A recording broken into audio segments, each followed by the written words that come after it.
aptitude, expertise, genius, gift. I'm the fucking talent. Hey, what's happening? Mike Schmidt, 40-year-old boy podcast. I warn you, there's an air conditioner rumbling and a tumbling in the background. It ain't going anywhere either, because I tell you what, this is the fucking hottest it's been this year in Southern California. It is triple digits outside. I look outside right now. Hold on a second. Wait, my snowman just melted. That's not a lie. I looked outside. My snowman is now a puddle on the ground, and what? My neighbor's eating. Don't eat that carrot! Why, I can't believe my neighbor would eat the carrot nose. It's been sitting in a puddle of fetid water. What is wrong with you? Good Christ! Are we that hungry?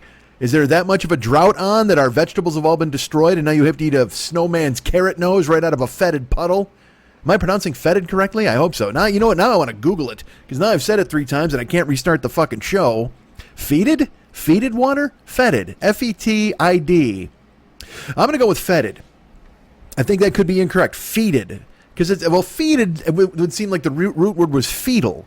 And then fetal water, that would be not rotten or gross. But fetid, that just sounds, ugh, that sounds disgusting. Nobody wants to eat fetid anything.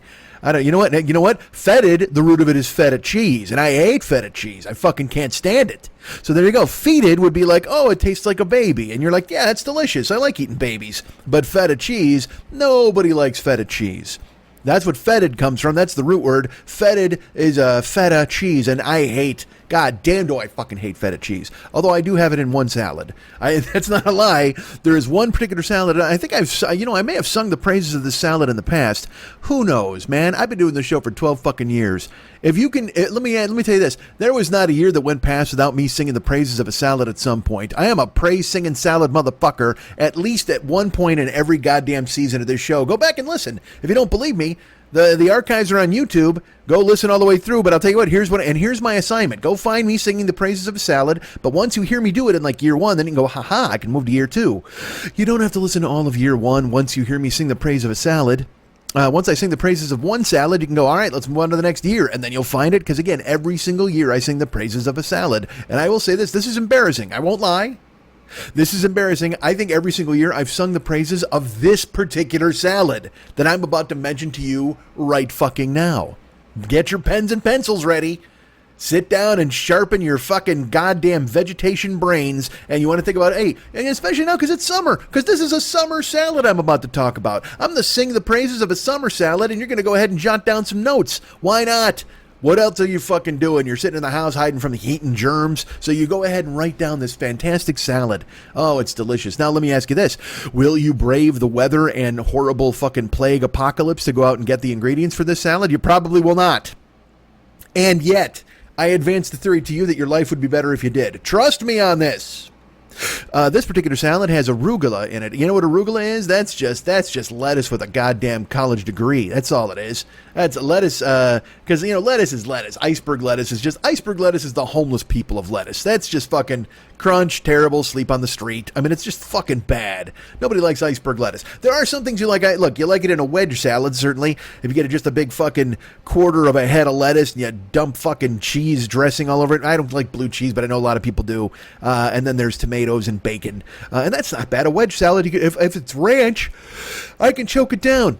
I'll choke down a goddamn wedge salad if you put ranch on it, but blue cheese is death. I don't like, but blue cheese and feta should just have a glorious fuck-a-thon and squeeze out a cheese that I might enjoy. No, I wouldn't. Would I like the baby of a blue cheese and a feta? If blue cheese and feta fucked all night, and then feta got pregnant, because I assume it's the lady, and then feta goes and has a cheese 9 months later, which also works with the aging of the cheese nonsense. So would I try it? Would I bite it? Certainly I would bite it. There's no doubt I would bite it. I've bitten blue cheese in the past. I've bitten feta cheese in the past.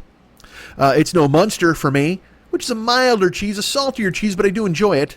I like a mozzarella. I like a Munster. I like a Havarti. I like a Swiss. You know what I like? I like a Swiss that's, hold on, we're yawning, and I don't know why. I would like a Swiss that's because I'm not breathing. That's probably why my brain is like, hey, you want to take some oxygen in before you fucking die?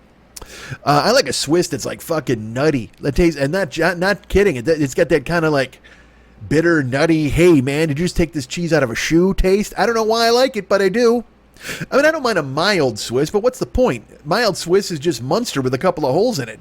Mild Swiss is just Munster with somebody took a shotgun to. I can't do that. If you're gonna make me a Swiss, make it funky. Make it taste like fucking. I want it to taste like Guy Fieri's moccasins. That's what I want that fucking Swiss cheese to taste like. Now we're talking about Flavortown. You know what? Walk a mile in my shoes in Flavortown, then take them off and eat them. That's a goddamn funky Swiss cheese for me. That's what I choke down my goddamn gullet. But here's the salad that I'm singing the praises of. Arugula, like as I've mentioned, arugula is just lettuce with a college degree. Fuck your romaine. Fuck your iceberg. Those are iceberg is the iceberg.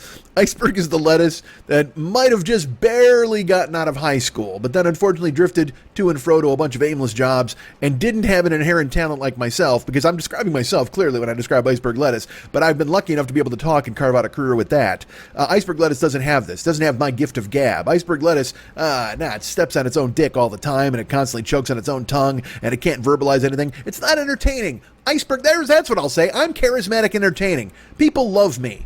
Now, iceberg lettuce, they'll tolerate it. Certainly they can go, well, this is, but nobody's favorite fucking lettuce is iceberg lettuce. Not even a fucking rabbit. Rabbits eat it because that's all you throw it. But if you threw a rabbit some arugula, it would literally look up at you like fucking Harvey Keitel in Pulp Fiction and go, Jimmy getting the coffee, man. It would be like, yeah, finally. Look at you, game changer. Dude, if there's a rabbit and he's like fucking whatever and you're throwing him iceberg lettuce, he's like, yeah, cool, I'll stay alive. But then if you threw him arugula, the next day you show up, that fucking rabbit's wearing a monocle. Yeah! You just turned that rabbit from fucking like a regular goddamn homeless nobody rabbit into a motherfucking monocle wearing top hat tipping motherfucker. That's who he is. That's that fucking rabbit. Look at him staring at you, looking at you, happy that you got the arugula in his life. Because again, arugula is the thinking man's lettuce. And I know you're thinking to yourself, man, I didn't realize there was a thinking man's lettuce. Well, that's because you're not a thinking fucking man. Get that straight, motherfucker. God damn it. Iceberg lettuce is just, it's Nowheresville, man. And I'll snap it up like this. Let's go to a coffee house and go, Nowheresville, man. Iceberg lettuce is just boring. Again, you want to fucking class a rabbit up, you throw him the arugula. Now, I know you're like, romaine, what about romaine? Romaine's fine, I guess. Because again, all right, here's the deal. Iceberg lettuce, it barely got out of school, barely, and then it just didn't make anything of itself, and it just settled into a boring life. That's what iceberg lettuce did. It didn't try to improve itself, didn't want to be more than it already was. It's like, hey man, I'm lettuce, hear me roar. And it's like, we're not hearing you roar. You're just a nobody fucking lettuce. You're the bottom of the vegetable pyramid. That's all you are. You're the base of the vegetable pyramid. All the way up at the top, you know what's looking at you? You know what's looking down at you? Like scallions are looking down at you and going, fuck off, iceberg lettuce. I'm fucking scallions. And you can't say anything about it because you're just iceberg lettuce. You're a fucking plow horse. That's all you are. You're a fucking donkey. You're the donkey of the vegetable world, iceberg lettuce. And shut the fuck up. I don't want to hear any more of your arguments. And then you move to romaine. And romaine's like, you know what? Romaine actually went to college. It might have gone and got an associate's degree. Romaine went to school, got an associate's degree, which is totally respectable. Got a nice job in an office. Married a nice partner and then settled down and had some nice lettuce kids. Maybe had a radish or two. Actually, hold on. Let's not have a radish because then you got to realize that your lettuce wife is fucking some other. She's fucking the radish dude. Well, you ever see that? You can actually find like those. Aren't there radishes that look like men? You ever see those on the? You gotta Google it. Like radish who looks like a guy. It's got arms and legs. It looks like a big muscular dude. That's what those fucking vegetables are. So if your wife is banging the radish guy lettuce, I'm sorry about that, romaine. You should have been more exciting. You know what, romaine? You should have been arugula. If you're arugula, your fucking lettuce wife ain't gonna cheat on you. She ain't gonna fuck the radishes. She's gonna be like, yeah, get home and rail me, arugula. And he's gonna come home and be like, bonsoir, mon ami. And he's gonna fuck the shit out of her. It's gonna be amazing. Arugula might even be fucking your girl. She might have had a radish baby, but she fucked an arugula guy as well. God damn, you know what? If you're romaine, I know you dedicated yourself to your associate's degree and getting a fantastic job and raising your lovely kids. And I just said that it's a good life. It's a hard life living on your own. Things ain't easy when you're far from home. That's what Eddie Money would say. But what I say to you, romaine, is pay attention to your family life. Look, you're working extra hard. You're putting in the extra mile because you look in the rearview mirror and you see fucking iceberg. You're like, I will never be iceberg lettuce. You're like the chicken fucking Gone with the Wind. I will never go hungry again, and I certainly will never be iceberg lettuce. But now you go ahead and you move on with your life, and you're like, all right, let's get a fucking lettuce wife. Let's bang the shit out of her. Let's fucking go out for like 2-week vacation every year. We got a great job. We're working our way up the ranks, but we're always going to be romaine. We're fine because we're fucking romaine, and you're proud of it. There's nothing wrong with being romaine.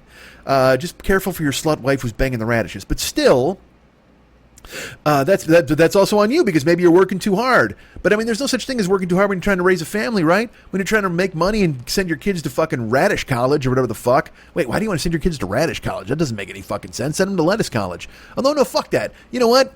Mix and match. Be friends with all the vegetables. That's what romaine does. That's, you know what? Maybe that's the thing. Iceberg lettuce is the fucking all lives matter of vegetables. Fuck you, iceberg lettuce. That's not what we're talking about at this moment in time.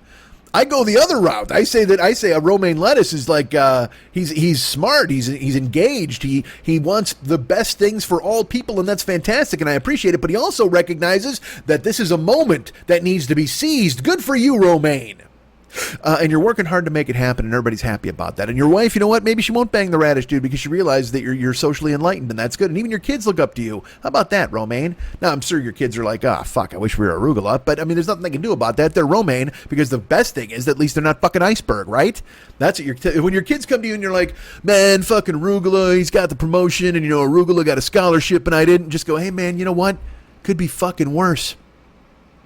Could be iceberg. Would you like to be iceberg? Would you like to be driving a truck filled with fucking disappointment? No, you wouldn't. Is that what you want to do? You want to go on to you want to be, look, here's what iceberg does. Iceberg, it drifts aimlessly throughout the week.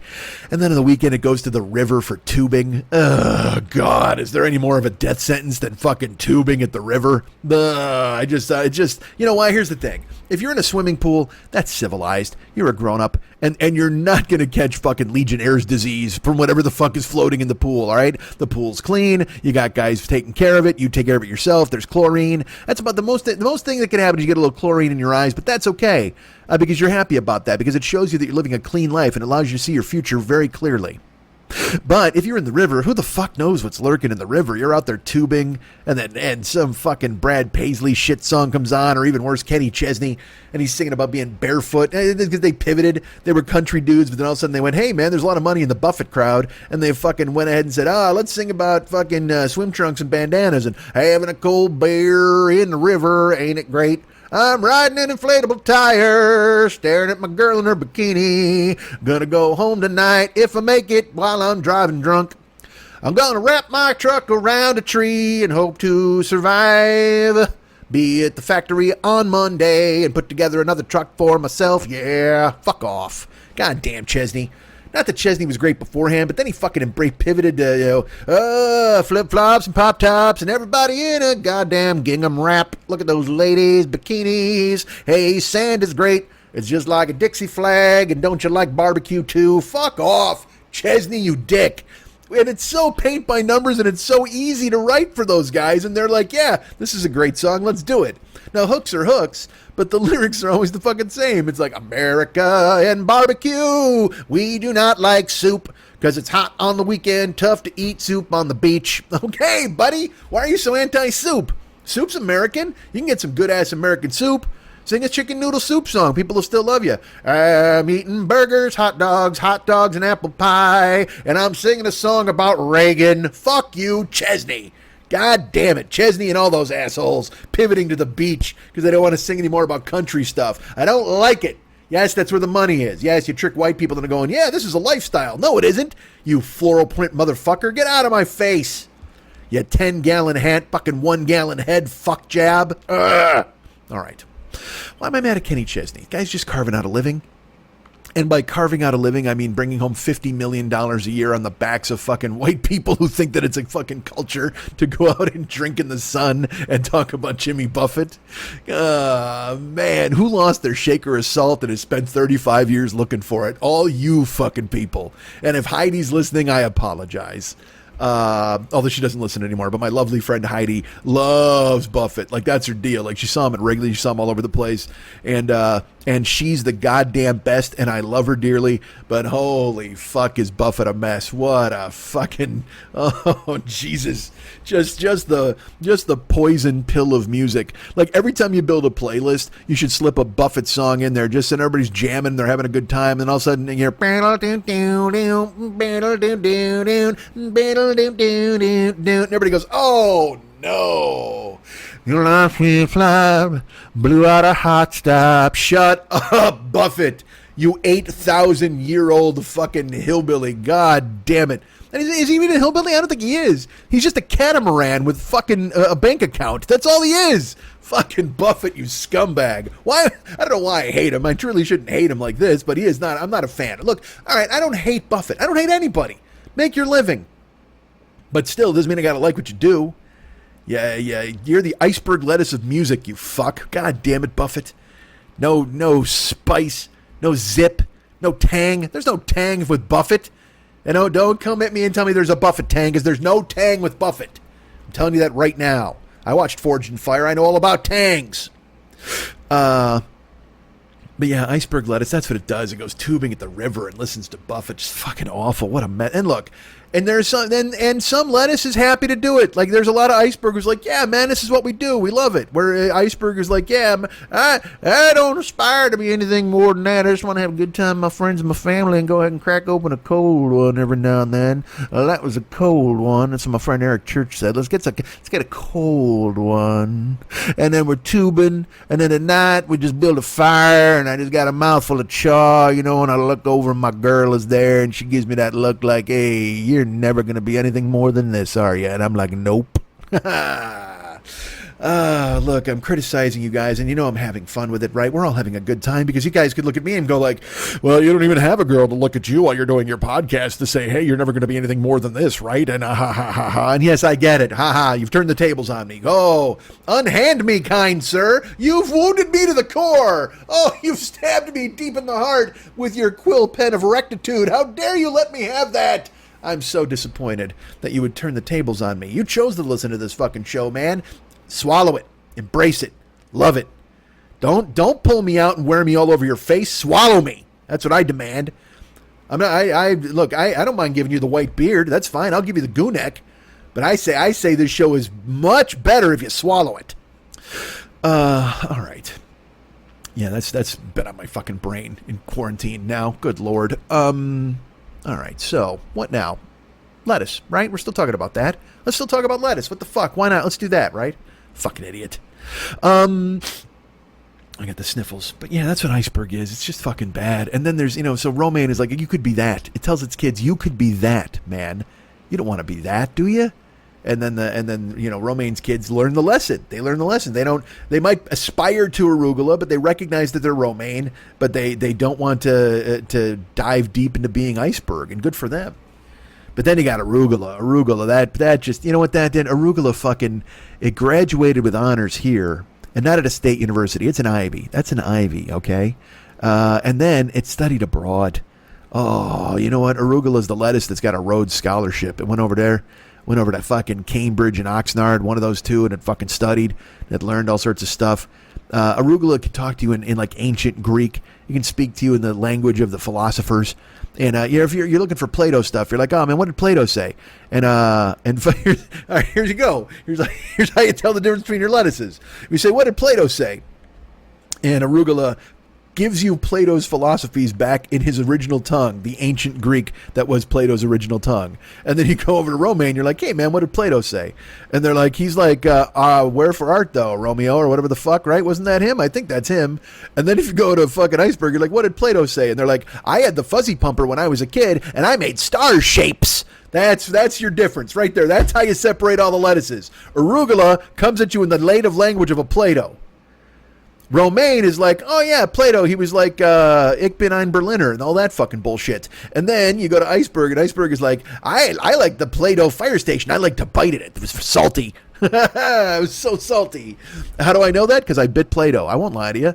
I'm Iceberg. Look, I'm not claiming to be arugula here. All right, I'm just as iceberg as the rest of you motherfuckers. Don't get it twisted.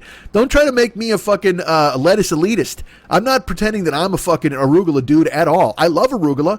I certainly can imbibe in it. I will indulge in it. I will do another thing that begins with I with it. Not iceberg. I will avoid the iceberg. But I'm just an iceberg dude. That's me. I'm just like you guys. I'm tubing at the river with the rest of you fuckheads. There's no doubt about it. I don't care for it, quite frankly, but I know my lot in life. I wish I could have. I aspired to be arugula. I aspired to be. Look, let's put it this way. I got the smarts to be arugula. I got the effort to be iceberg. That's who I am, man. That's my life. I could have been a contender. I could have been somebody. I could have been arugula instead of iceberg, which is what I am. Oh, Christ. Let's drink some water. Should we drink some water in the podcast? We should. All right. All right. So the point is, I was singing this, the praises of a salad. Let's talk about the salad that I've built up now for God knows how long. All of you guys are like, because look, I know you guys. You trust me. You trust me when it comes to salads and whatever the fuck. So you're like, you know what? Let's get I think I said hours ago, get a pen and paper, and I will sing the praises of the salad. And you have now, because dutiful audience that you are, good people that you are at heart, you're crouched right in front of your iPod vagina with your pen in hand and your pad in the other hand, and you're like, all right, man, let's write down this motherfucking salad that he's about to sing about. Let's hear it, buddy. Bust out this salad soliloquy you've been fucking touting for God knows how long. Let's hear it. Let's fucking hear it. And now you're ready. Your ink is drying on the end of your pen, which could sound dirty, really, if you wanted to go ahead and extrapolate it. 'Cause, I mean, look, it's quarantine. Anything sounds dirty at this fucking point. I talked about biting Play-Doh, and half of you guys just fucking ran off a batch. You're like, oh, yeah, put it in your mouth. Star shape, yeah, fill your mouth. Oh, my God, gag on it. Gag on that Play-Doh. So this salad that I've discussed many times, because, again, we've talked about it earlier, and we talked about it before. I've talked about it years ago. It was a salad my ex-wife used to make. And look, nothing tastes better than an ex-wife salad. Oh, my Christ. I will say this. A wife salad is delicious. All right? A wife salad is amazing. But there's just something about an ex-wife salad. Because it's also... the flavor is tinged with the memories of happiness that you used to experience. And now look, it is also shaded in being forlorn. There's no doubt it's shaded in the forlorn feeling you have, wondering what happened and why you made this happen to yourself. But all of that just adds, all of that emotion, all of those swirling emotions add to the salad. Now, if you're married, again, this salad will taste delicious. It's a wonderful salad. But if it's a wife salad. But if it's an ex-wife salad, you get all of the memories of previous happinesses and all of the despair of previous sadnesses, and it all mixes up into a glorious dressing. Oh, that's good. That's a vinaigrette. When you can get you know what? It's not even a vinaigrette. It's a vinaigrette. That's when you go ahead and count. When you got an ex-wife salad, you douse it with vinaigrette and you fucking choke it down and you cry and you laugh because you remember the life you had and the life you fucking got rid of and how it didn't work out when you thought to yourself, you know what, man, I'm only going to be married once in my life. I should do it right the first time. And then guess what? As you sit and look back and go, I didn't do it right at all. Holy fuck, did I ruin everything? You are just eating a salad, eating an ex-wife salad covered in regret or vinaigrette. Fuck. So this salad, I don't know where my ex-wife found it. She found it like on the internet somewhere because look, when you're married to me, you know what you're doing? You're constantly looking for things to stuff in my mouth to keep me happy. That's it at all. That's it. That's all you're trying to do. You're like, holy fuck, what's wrong with this guy? He won't stop eating anything. He's just like a goat. He's just eating all of the tin cans in the cabinet. I got to eat him something healthy so he doesn't fucking die. And so she, loving partner that she was, she found this salad. And I'll tell you what, she took a risk with this salad. There's no doubt she took a risk because this salad contains two things that I hate. And yet, there was some unholy alchemy between the two of them in this salad that made me want to eat the salad all the goddamn time. It's ridiculous. It shouldn't work.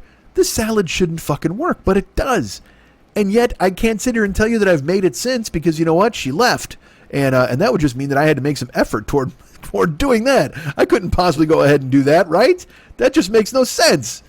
But goddamn, I'll tell you what, she made this fucking salad and look, it had some amazing things that I love in it too. Okay. So that's the thing. Maybe that's the key. The fact that it had amazing things that I love in it, in addition to the things that I hate. That's what salad's about. A delicious salad is about fucking yin and yang. That's all it is. You just got to go ahead and choke it down. Right.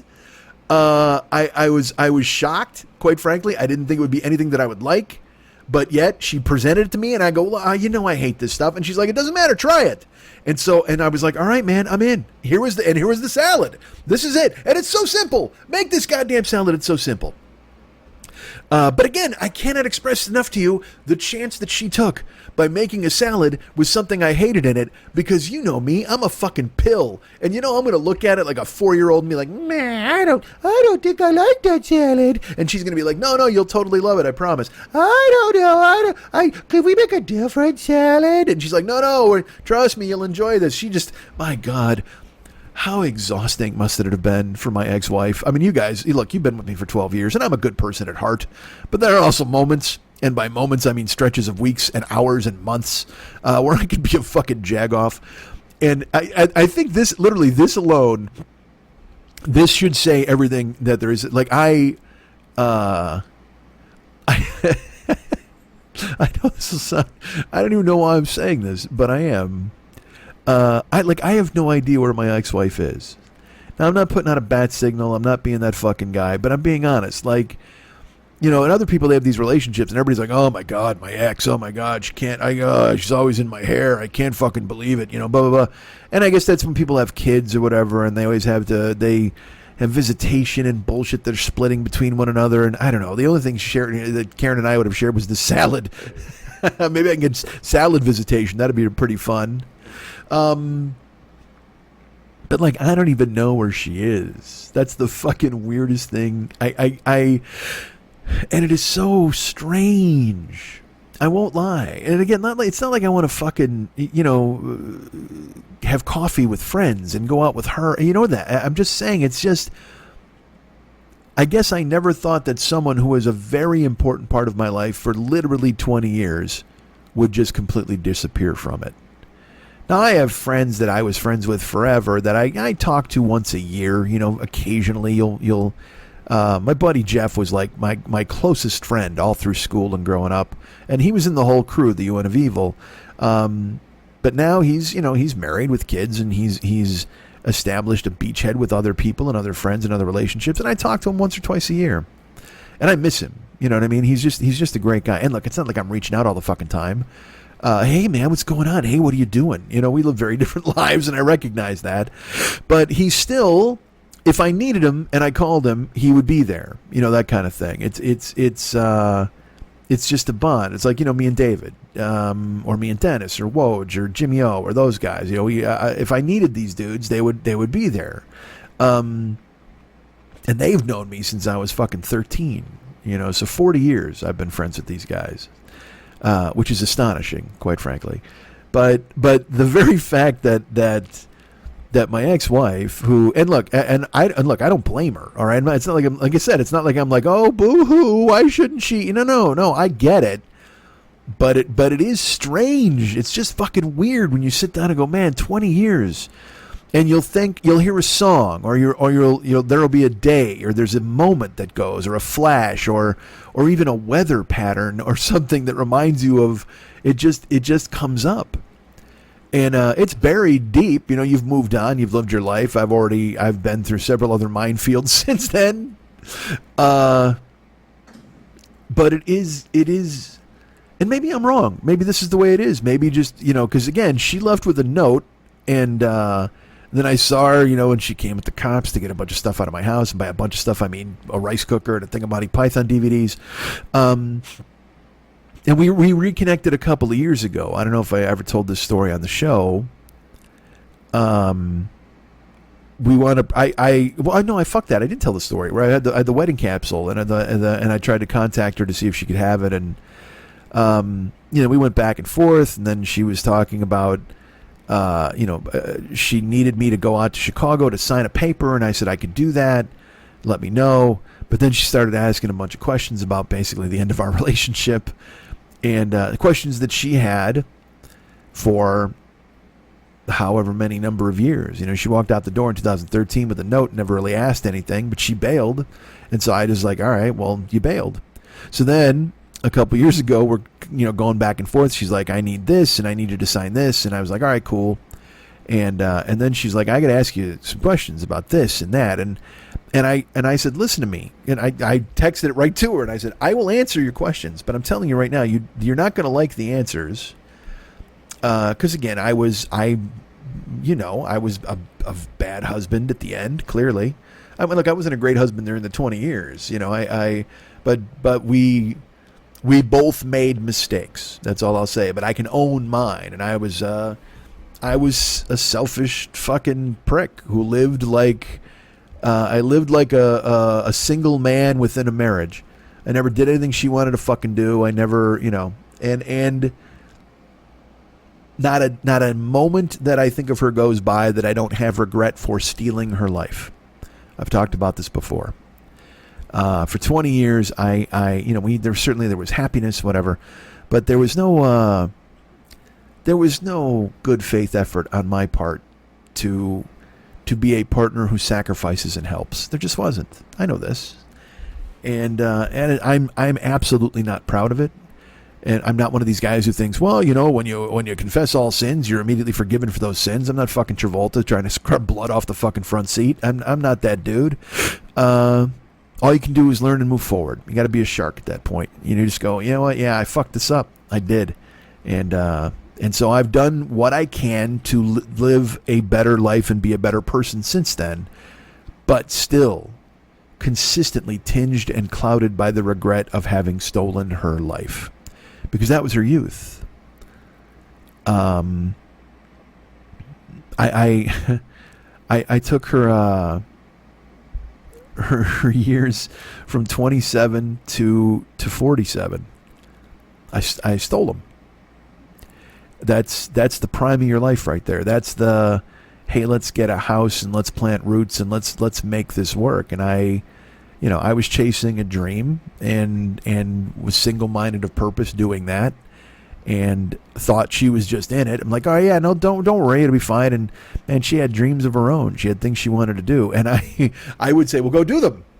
And she would be like, no, you have to do this in order for me to do this. And I would just go, well, no, I'm doing this. It just, it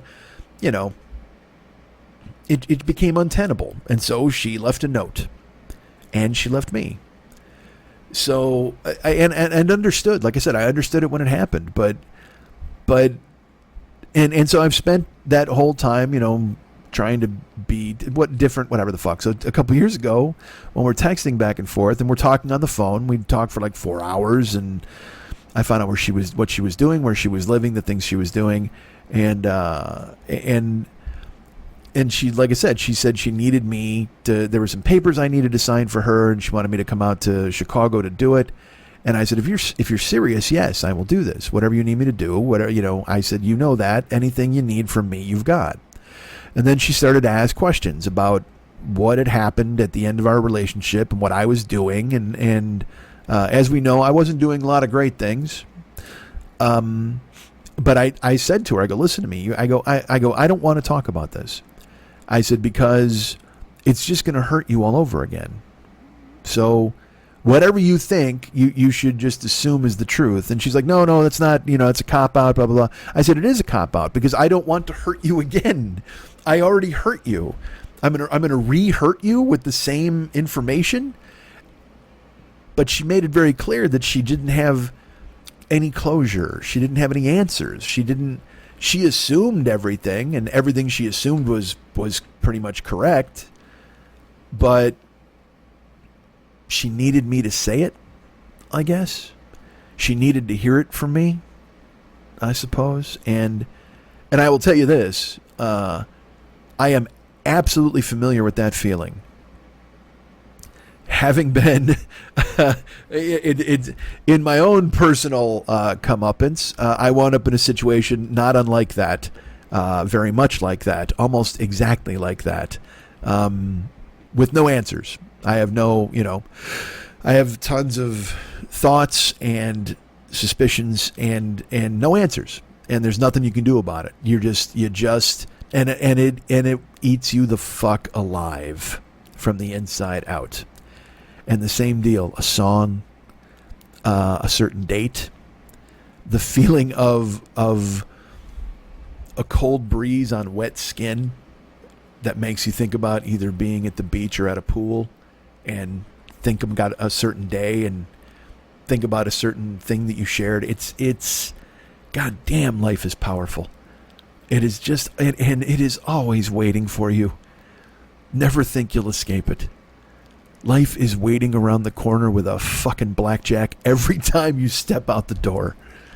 Life can't wait to smash you over the head.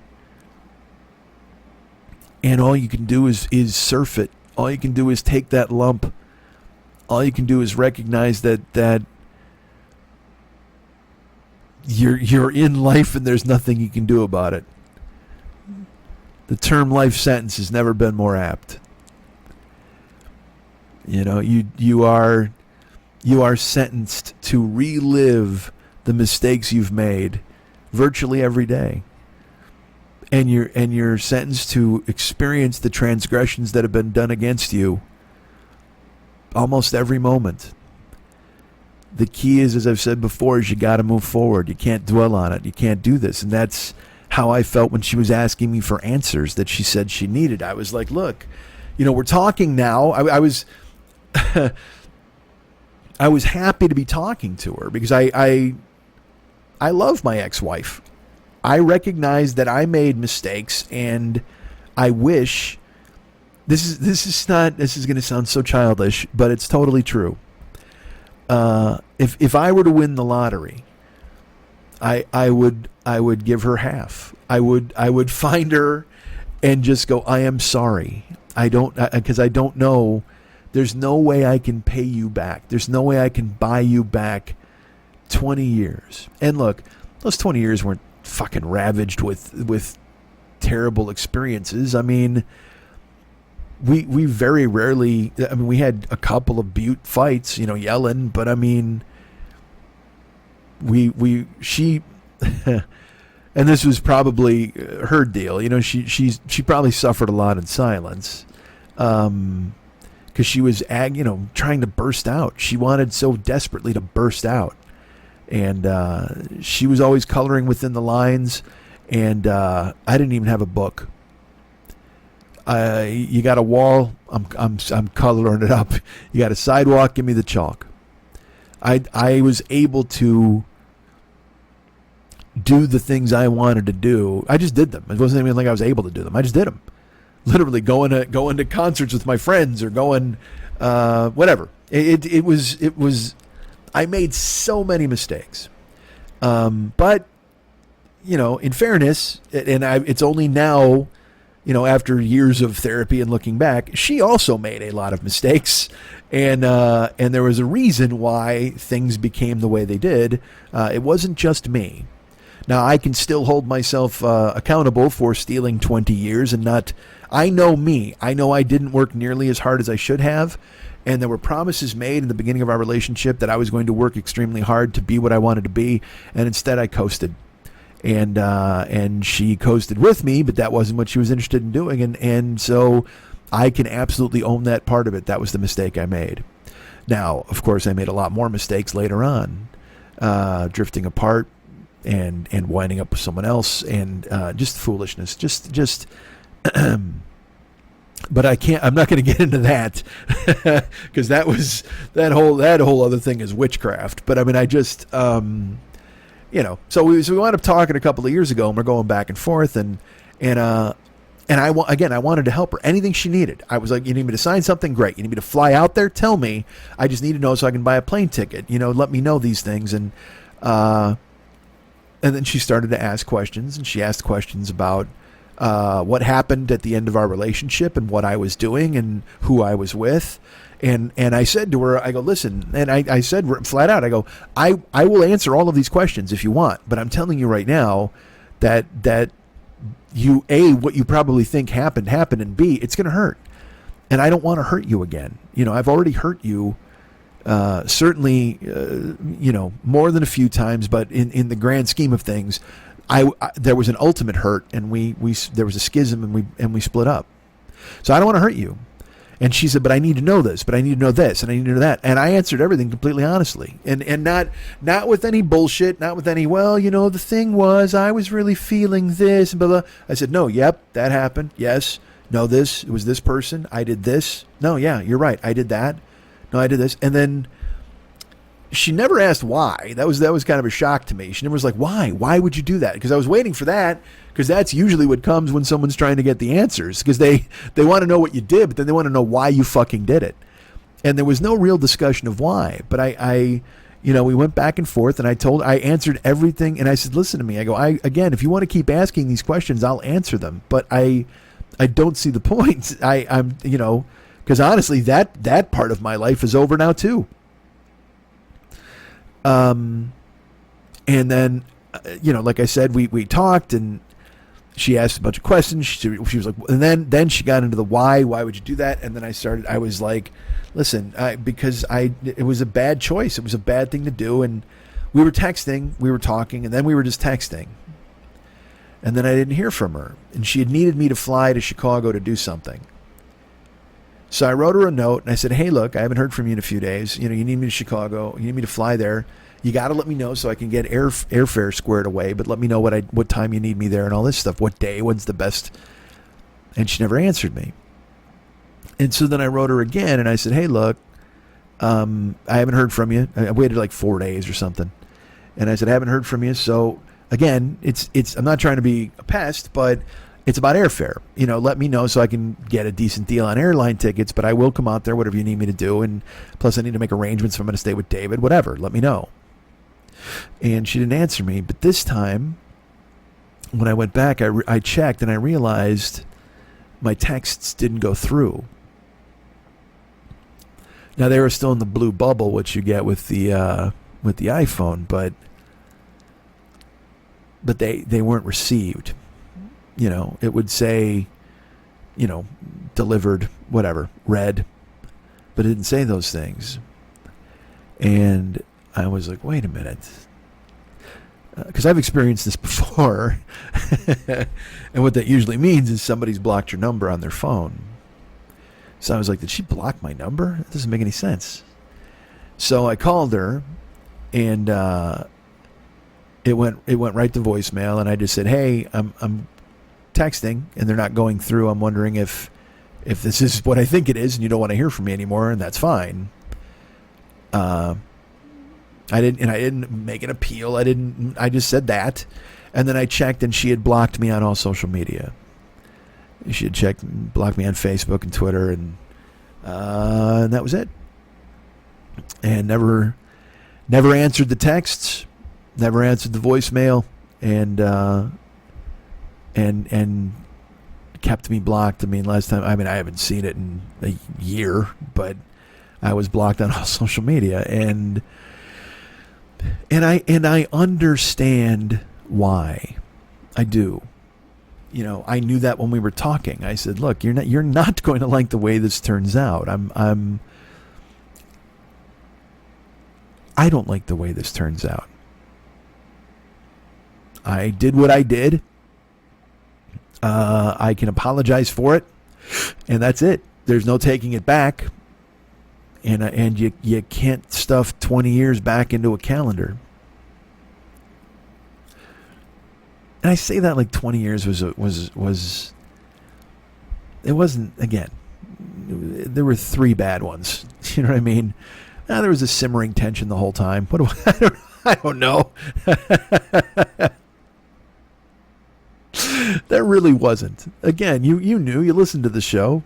Everything was, it ended badly. It just ended badly. That's all we'll say. And there's nothing I can do about that. Doesn't mean I don't regret it. Doesn't mean I don't wish things had gone differently. But if we're going to talk about things that I wish had gone differently, we're going to be here a long fucking time. So,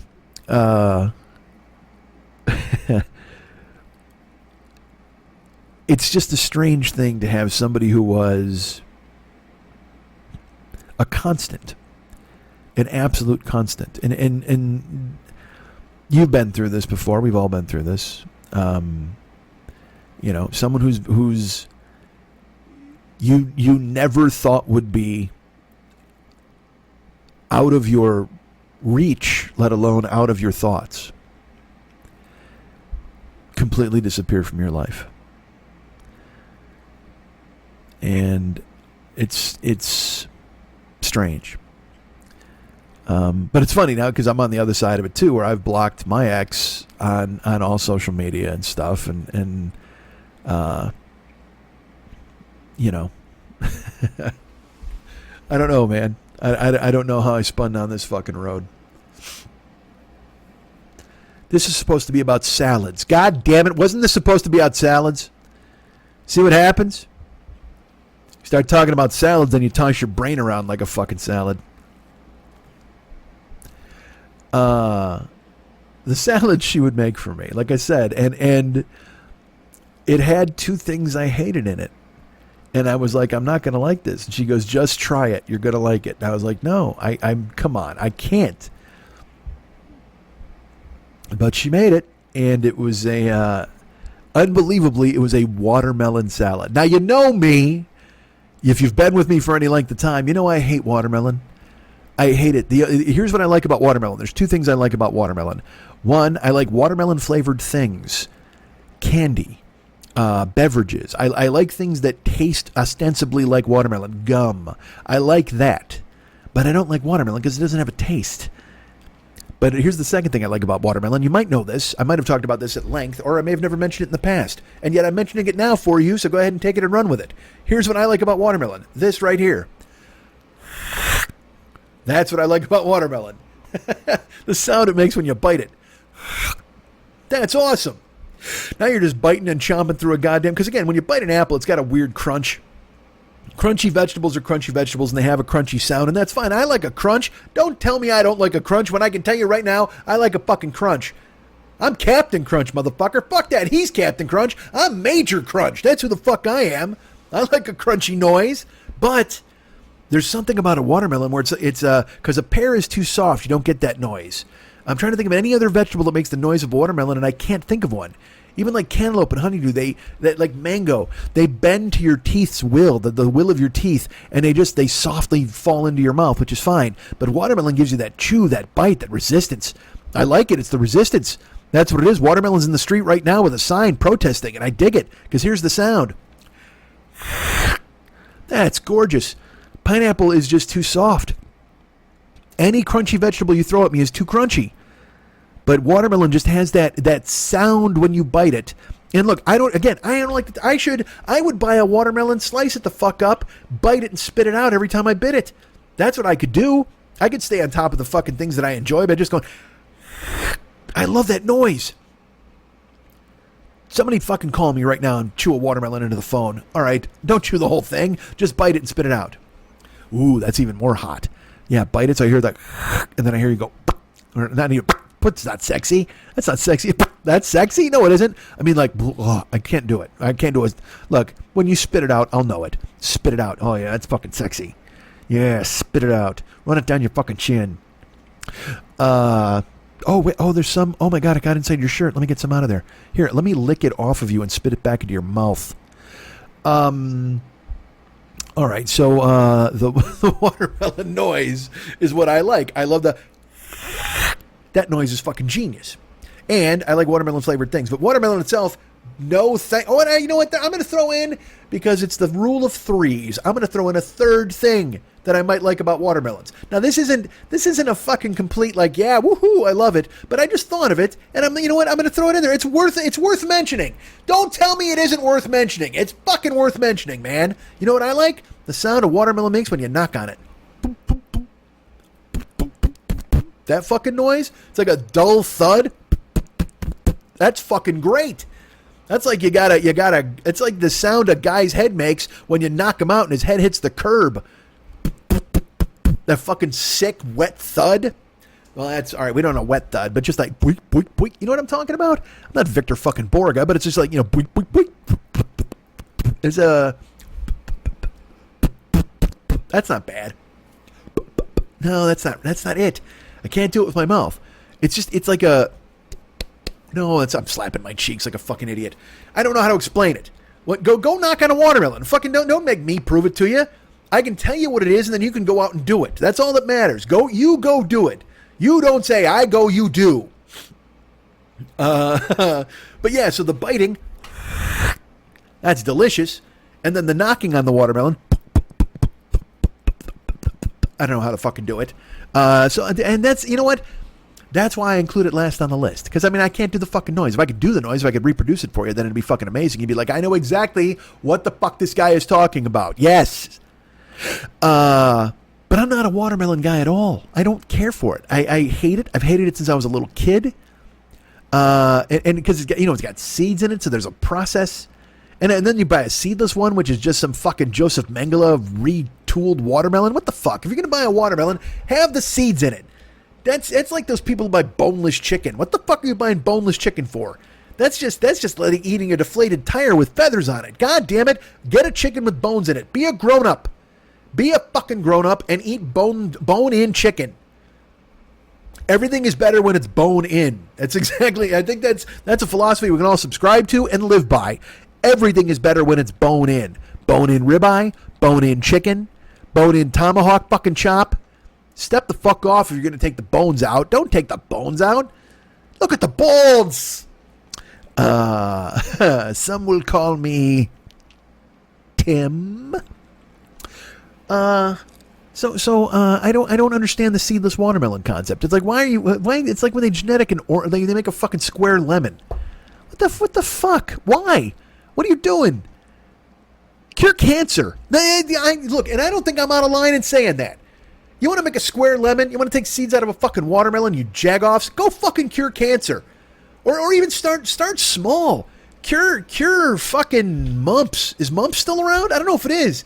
Maybe they've eradicated mumps. If they've eradicated mumps, then yes, move on to the square orange. But if mumps is still out there, if rubella is out there, if whooping cough is out there, fix these fucking... If croup is still out there, cure that shit, man. Don't give me a round banana. I don't want a fucking round banana. You ever try to peel a round banana? Holy fuck, is that a pain in the ass. I can't peel a round banana. But now you want me to fucking do it because you're like, you're just showing off at this point.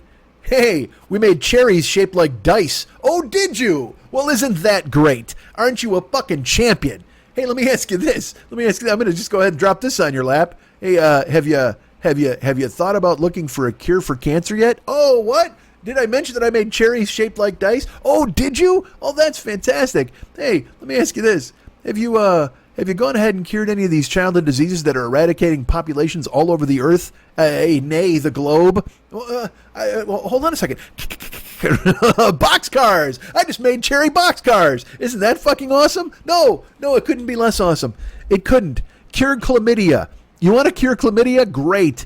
Don't make cherry boxcars until you've cured chlamydia. I think I speak for all of us who want to keep sticking our dick into fucking weird shit. Do not fucking make cherry boxcars. Don't concentrate on that until chlamydia is eradicated. Wipe it the fuck out. But these motherfuckers making the seedless watermelons and the bullshit, guy, I don't understand it. And look, I hang it on you too. It goes around your neck like a fucking millstone. Don't buy seedless bullshit. I don't know who you think you are. You're like, oh, look at this. It's fun. It's a seedless watermelon. It's kind of square. Fuck that, man.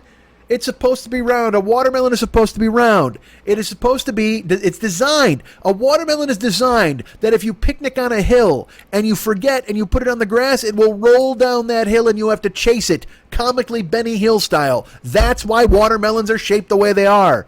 Do not deprive the world of wacky 60s era English comedy. You can't fucking do it. Watermelons are designed to roll downhill at a picnic on a hill. That's it. Don't give me a square watermelon that stays in place and then doesn't have fucking seeds. That's not a watermelon. That's a Frankenmelon. That's a fucking Waterstein. I don't know, whatever you want to look at it. It's got a couple of bolts in its fucking watermelon neck, and it's just staring up at you waiting to throw a kid into the fucking drink. You can't fucking do that. You're going to chase that watermelon with torches. I got news for you. You got a square watermelon, motherfucker. I'm coming at you with a fucking torch. Because I'm not about to let that fucking square-ass watermelon find my kid at the fucking pool and throw her blind ass into a goddamn river. Not happening. You fucking Boris Karloff watermelon-eating motherfuckers. Step off, man!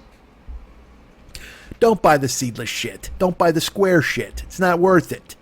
Is there any vegetable that's square? I don't think there is. No, right? That's not the square. Avocados are round. Peaches are fucking round. It's round. Round is a fruit shape. But don't make a round banana.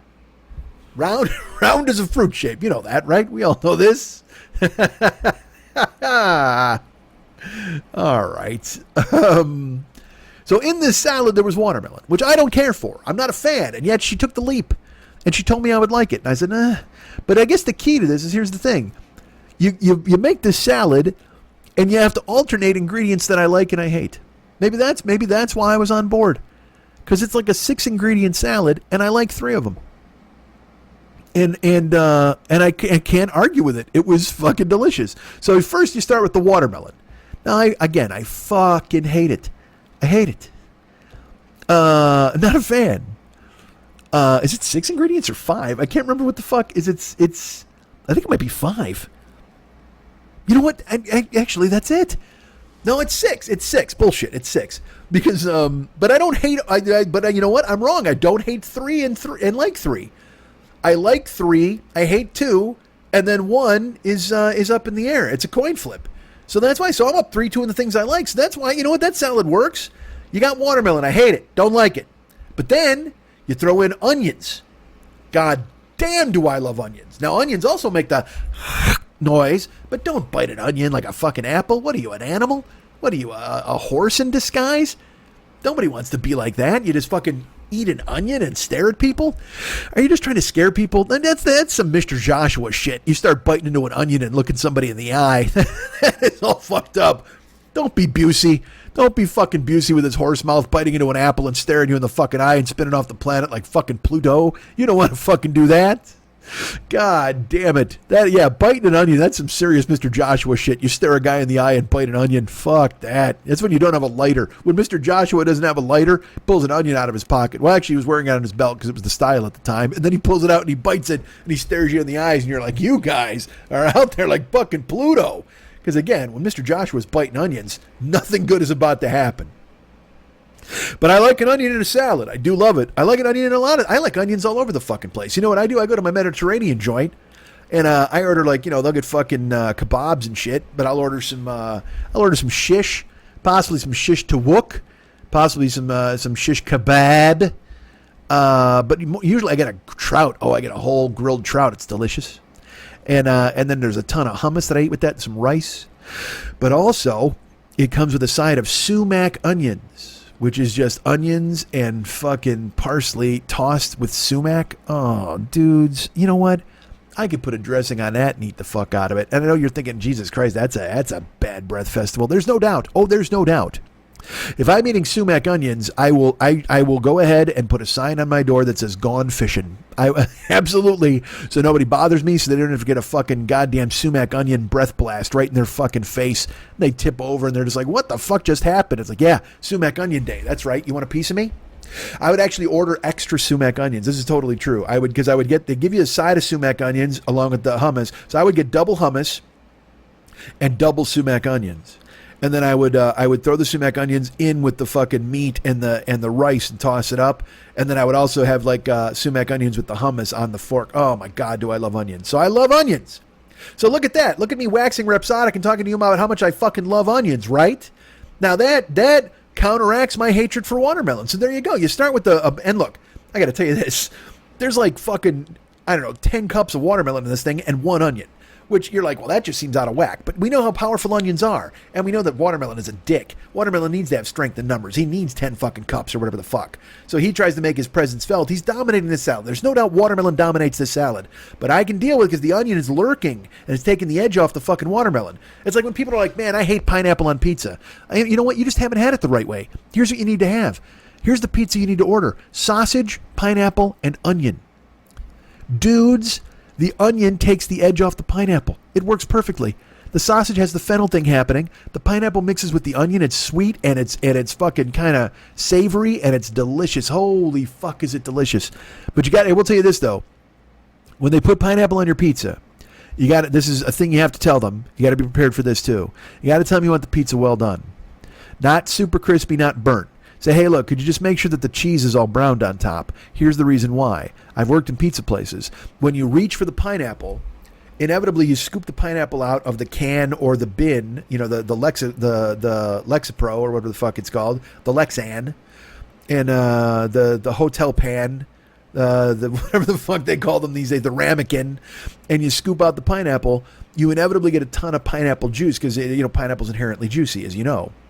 So then when you sprinkle the pineapple on the pizza, the juice is getting kind of all over the cheese too. So now you're not just getting the sweetness of the pineapple, but you're putting kind of a coating of the juice. Not a ton, but enough to where it's almost like double pineapple because you're putting pineapple and pineapple juice on top of the pizza. And then that impedes the cheese from browning because if you cook it just normal amount, you'll take it. And the cheese is not brown on top because the sugar in the pineapple juice it might caramelizes before the cheese does. Do you know what I mean? So you might see brown, but it's the juice from the pineapple that caramelizes, not the cheese getting brown or crispy.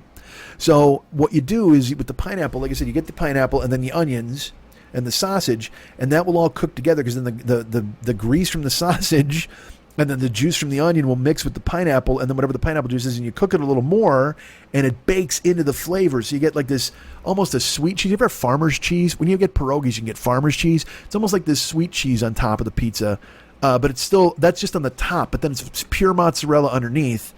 And then you bite the pineapple with the sausage and the onion. Oh my God, dude. Can you tell I'm hard right now telling this fucking story? What's wrong with me? I am so fucking raging right now. I might run off a goddamn batch while I'm talking to you. Is my left hand free? It is. No, it's not. Now it is. All right. But that's why onion will. So onion, when you got a watermelon, I don't give a fuck if you put a whole watermelon in the salad. You put one onion in. The onion does the heavy lifting. It comes in. It fights off whatever watermelon bullshit you got rolling. So now you can just concentrate on the. So you got watermelon and onions in this thing, right? And you're like, all right, well, that's one thing Mike hates and one thing Mike's likes. Mike's likes? Let's do Mike's likes. What if we change the name of the podcast? What if I had started a new podcast? Hey, everybody, it's Mike's likes. So then the next thing you put in here, believe it or not, Persian cucumbers. What? You're goddamn right, ladies and gentlemen. That is a crispy and delicious and refreshing vegetable. And I know you're like, well, I'll just use an American cucumber. No, you fucking won't. Like most things in the world today, the Americans finish last in the cucumber derby, okay? You can get an English cucumber. English cucumber is also good. Persian cucumber is best. English cucumber is second. American cucumber, fuck that. The only thing that's good for is for some porno where Belladonna doesn't have a baseball bat. All right, that's the only reason you want to use a cucumber. American cucumbers are porn cucumbers. Literally, you see some woman fucking sliding it in and out, and that's the thing. Persian cucumbers and English cucumbers are tiny and tasty and delightful. English aren't really tiny, but the Persians are smaller. Concentrated with crispiness and flavor. I eat them now. I ate them this week. I chopped up 6 Persian cucumbers, threw them in a bowl with a bunch of Tajin seasoning. Thank you, Kiki. And then also some everything bagel seasoning, and I shook that around, and then I chopped up some pastrami turkey and some mozzarella, and I threw that in the bowl. It was kind of an impromptu cob, is what I had. Again, we're singing the praises of salads. Why not let's sing the praises of the impromptu cob that you didn't see coming. It's the cob you didn't see coming.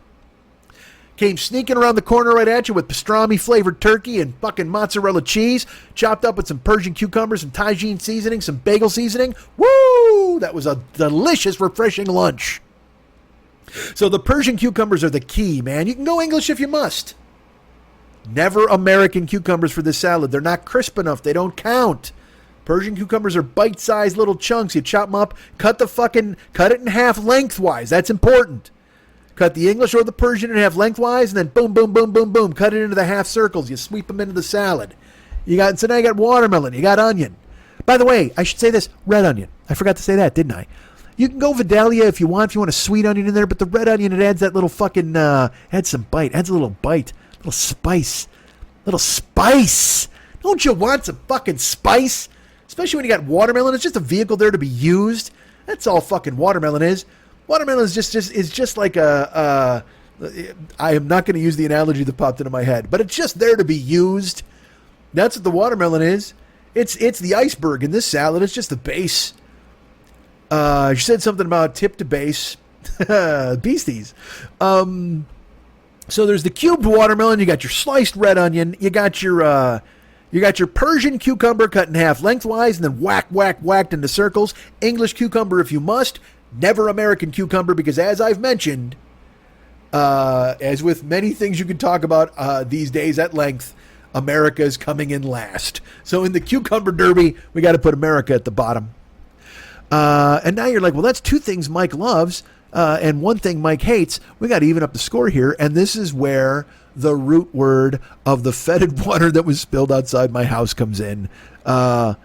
You throw in, and you throw in a fuck ton of feta cheese. I don't know if that's a proper measurement, but that's what I'm going to guess. Because feta cheese is, again, it's not my favorite cheese because it can be chalky. It can leave like a chalky feeling in your mouth, which I don't care for on my palate. But this, it's probably like, is it a cup? I think it's probably a cup of feta cheese. That seems like a lot of fucking cheese.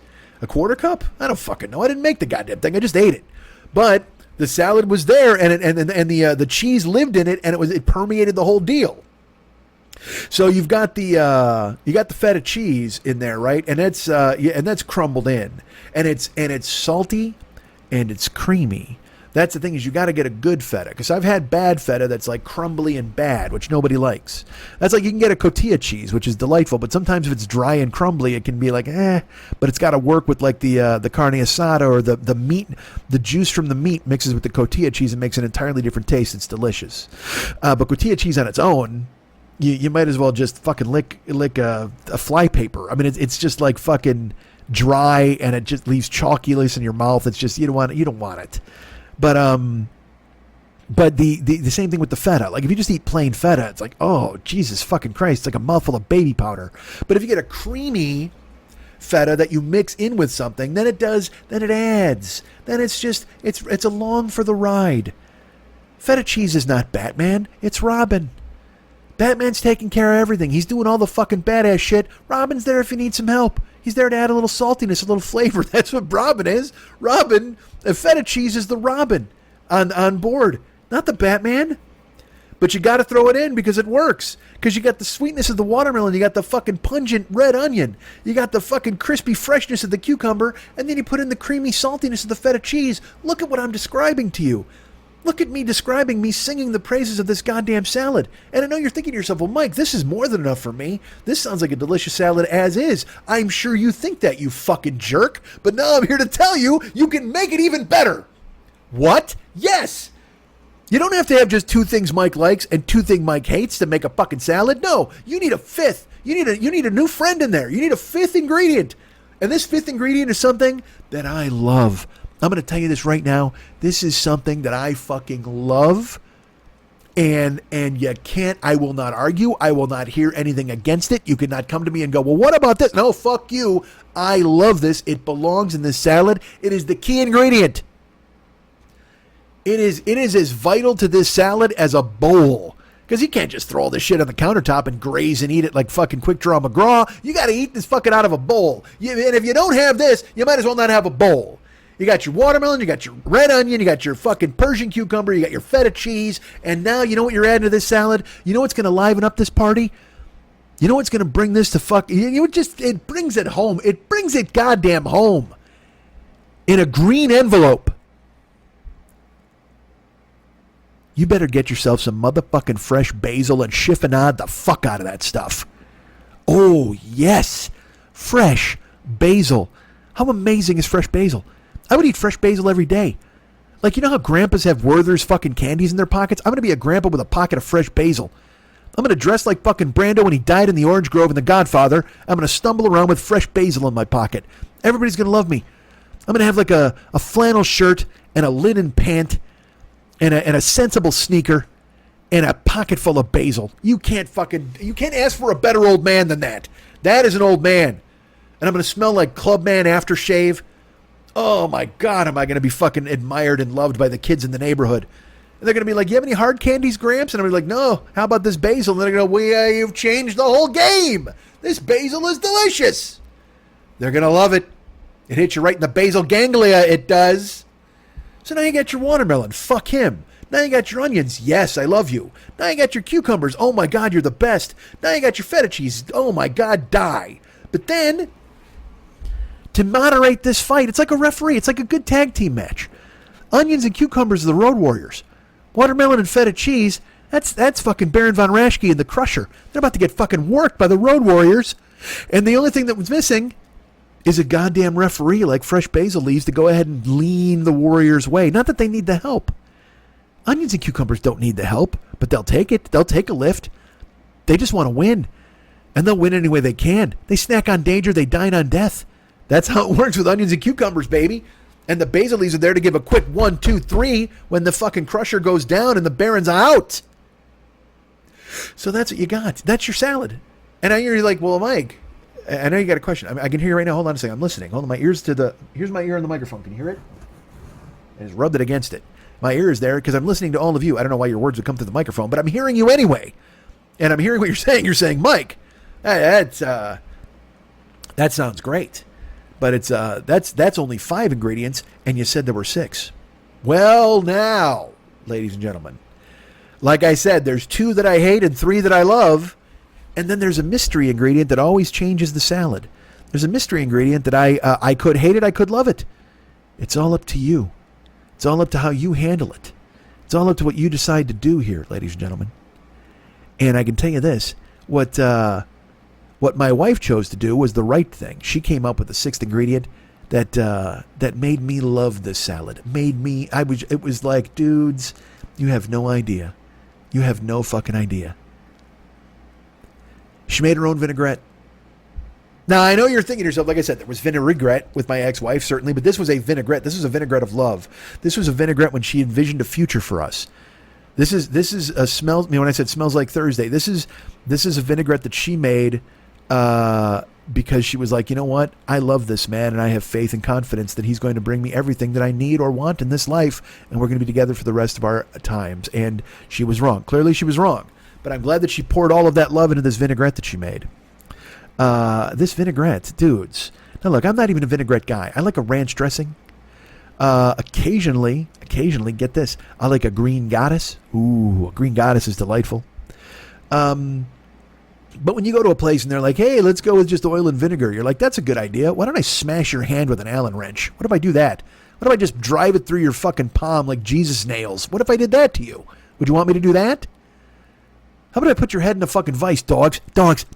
Get your head in the fucking vice. Dogs, your head's in a fucking vice. Tell me you like the vinaigrette that's not oil and vinegar. Tell me you like a different kind of vinaigrette, dogs. Don't make me do this, dogs. Don't make me do this, dogs. I get your head in a fucking vice, man. Tell me you love this vinaigrette. Oil and vinegar, no thank you. Everybody's like, and I know because that's the thing. It's like, I'm watching my weight. Do me a favor. Please just pour vinegar all over my food so I hate it. That's all that you're saying. That's all you're doing at that point. Oil and vinegar, that's all you do. You're just like, fuck, you know what, I'm trying to lose weight. So do me a favor. You might as well just have oil and gasoline. Just do that. Do me a favor. Pour some kerosene on my salad so I don't eat it. That's where I'm at. I'm trying to lose weight. So when you pour vinegar on my food, I fucking can't stand it. It's a trick I use. It's one that I use all the time. Hey, do me a favor. If you could make me a hamburger, but I'm really trying to hold on to my weight, I'm really not trying. Could you pour motor oil all over my goddamn hamburger? That'll ensure that I don't eat a bite of it and I'll lose fucking weight. It's fantastic. Fuck you, oil and vinegar. Nobody likes you. Nobody likes that. Everybody's like, it's a clean taste, a simple taste. No, it isn't. Now, I'll tell you what, you can whore it up. You can throw some balsamic in an oil and vinegar, and that'll make that work. I must agree. The balsamic at least gives it a little bit of charm. All right, the balsamic oil and vinegar, balsamic vinegar and oil, whatever the fuck, that's fine. That'll work. I don't care for it. It's not my favorite. But even that might work with this salad. But here's the thing my wife made, and my ex-wife. Here's what she did before she ghosted me for all eternity. This is what my wife, this is what my wife decided to do.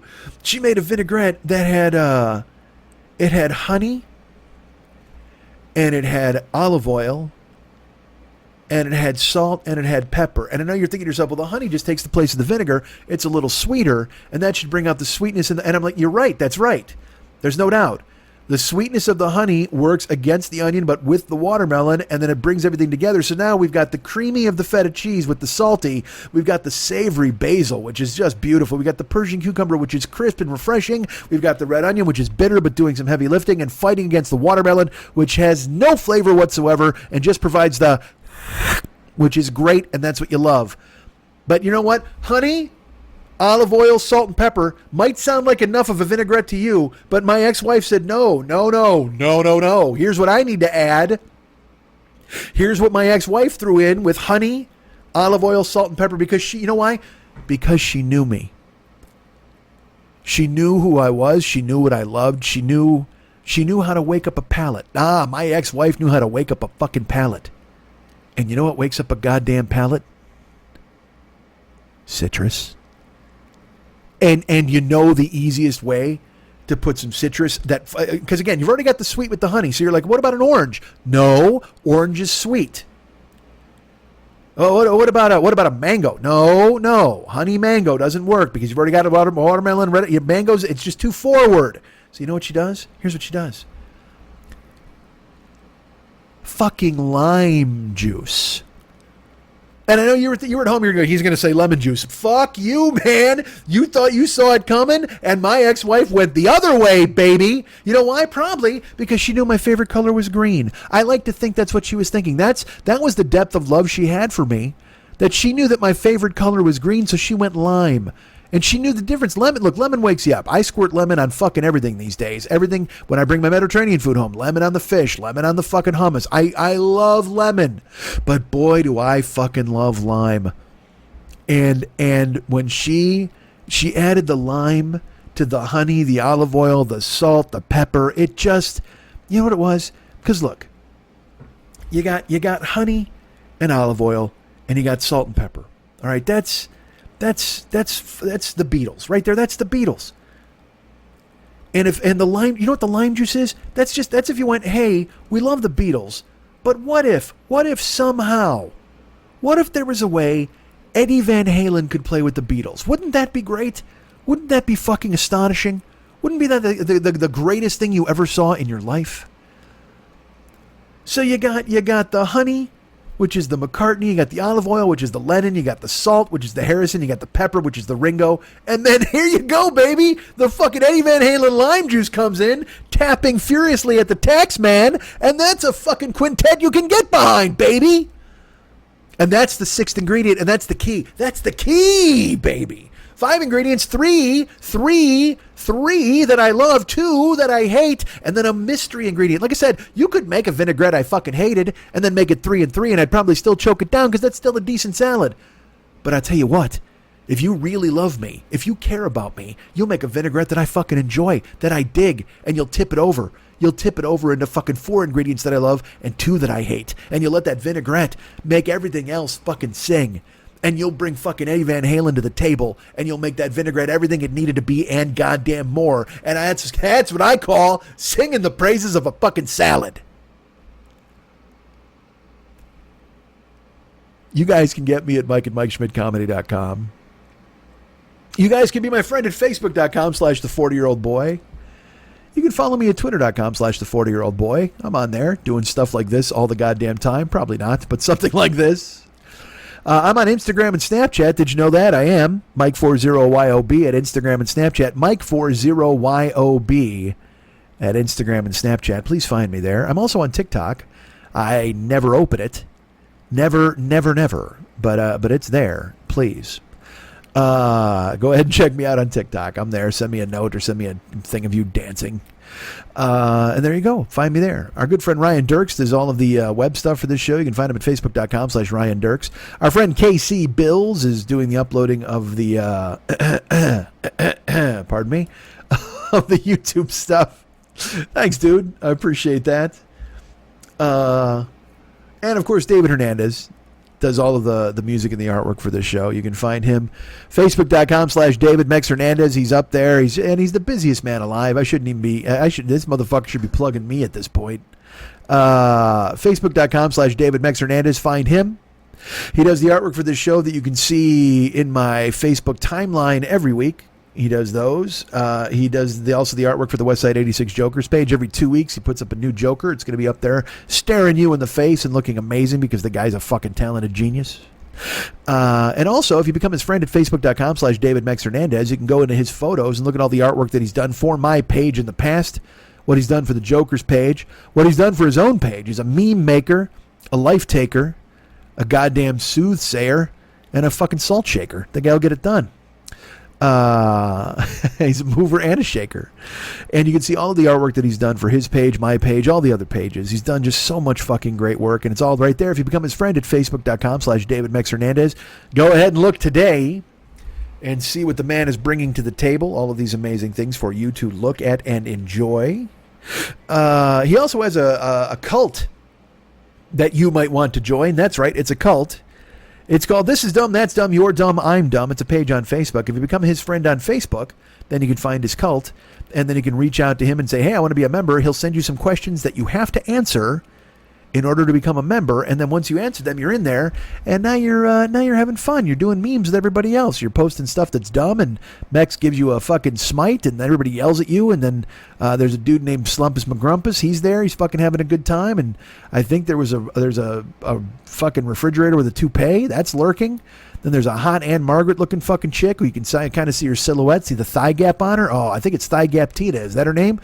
Might be Thigh Gap Tina. You got Christopher Hitchens, who can be turned into an omelet. Look, you got also, I can't, look, I know it sounds silly coming out of my mouth, but he makes it all make sense.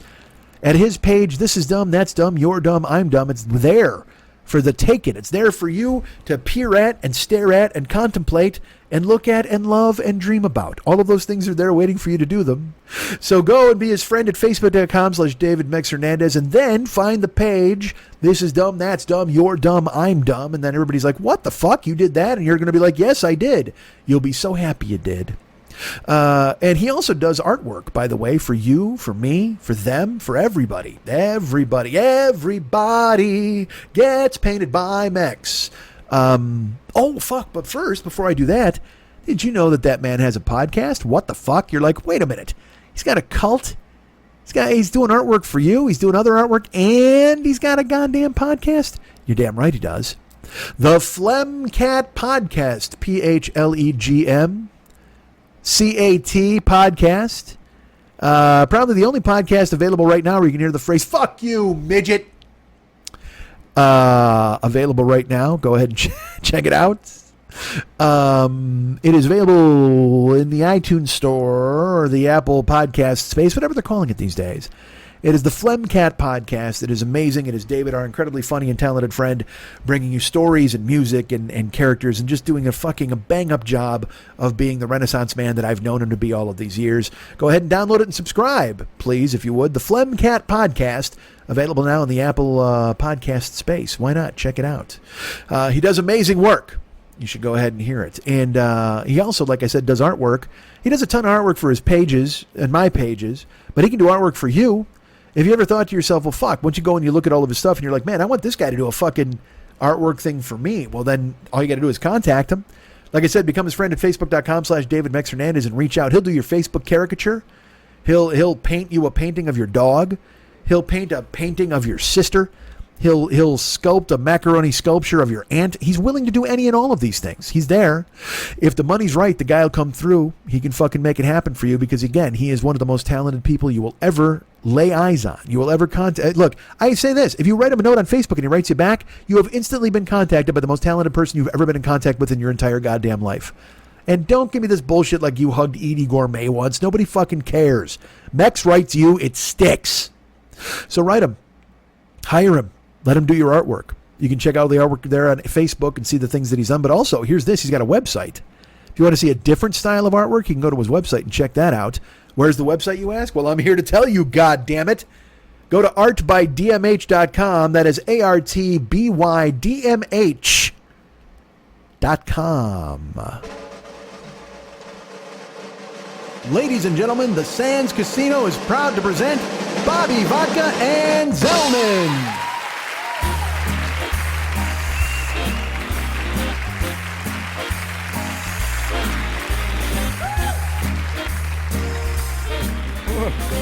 Oh, hey, how long I been on? Hey, Zellman. Hey, Bobby. Hi, everybody. How'd all these people get in our hotel room? Oh, Bobby, you been in the Anisette? You're on stage. I know, I love the Tropicana. Oh, Bobby, too bad you're at the Sands. I know we're at the Sands, I'm just kidding. It's a good job anyway, though, right, Zellman? Oh, it's the best job I ever had, Bobby, and I had a lot of jobs. You did? Yeah, my first job ever, I worked at my grandfather's bagel factory. What'd you do there? I was in charge of putting holes in the bagels. How'd that go? Well, 6 weeks later, I found out they had a machine for that. No fuck! Oh, no. Yeah, and then after that, I worked for some of your people. We won't try that again, I think son? we're going to have to. Hold on there, Bobby. You know, after that, I got a job with some of your people. My people? Who? Yeah, I worked as an Italian tailor. Doing what? Well, I had my own department. I was in charge of cement shoelaces and piano wire ties. Wop, wop. Oh, no. Yeah, and then, but this is still my favorite job because the job I had before this, I got fired. Fired for what? Well, I worked at my grandfather's phlegm farm. What happened? I dropped a basket of ding dong. Oh, no. Slap my ass and call me Christmas. Somebody get Frank to get the drinks. Take us home, Bobby Rocker.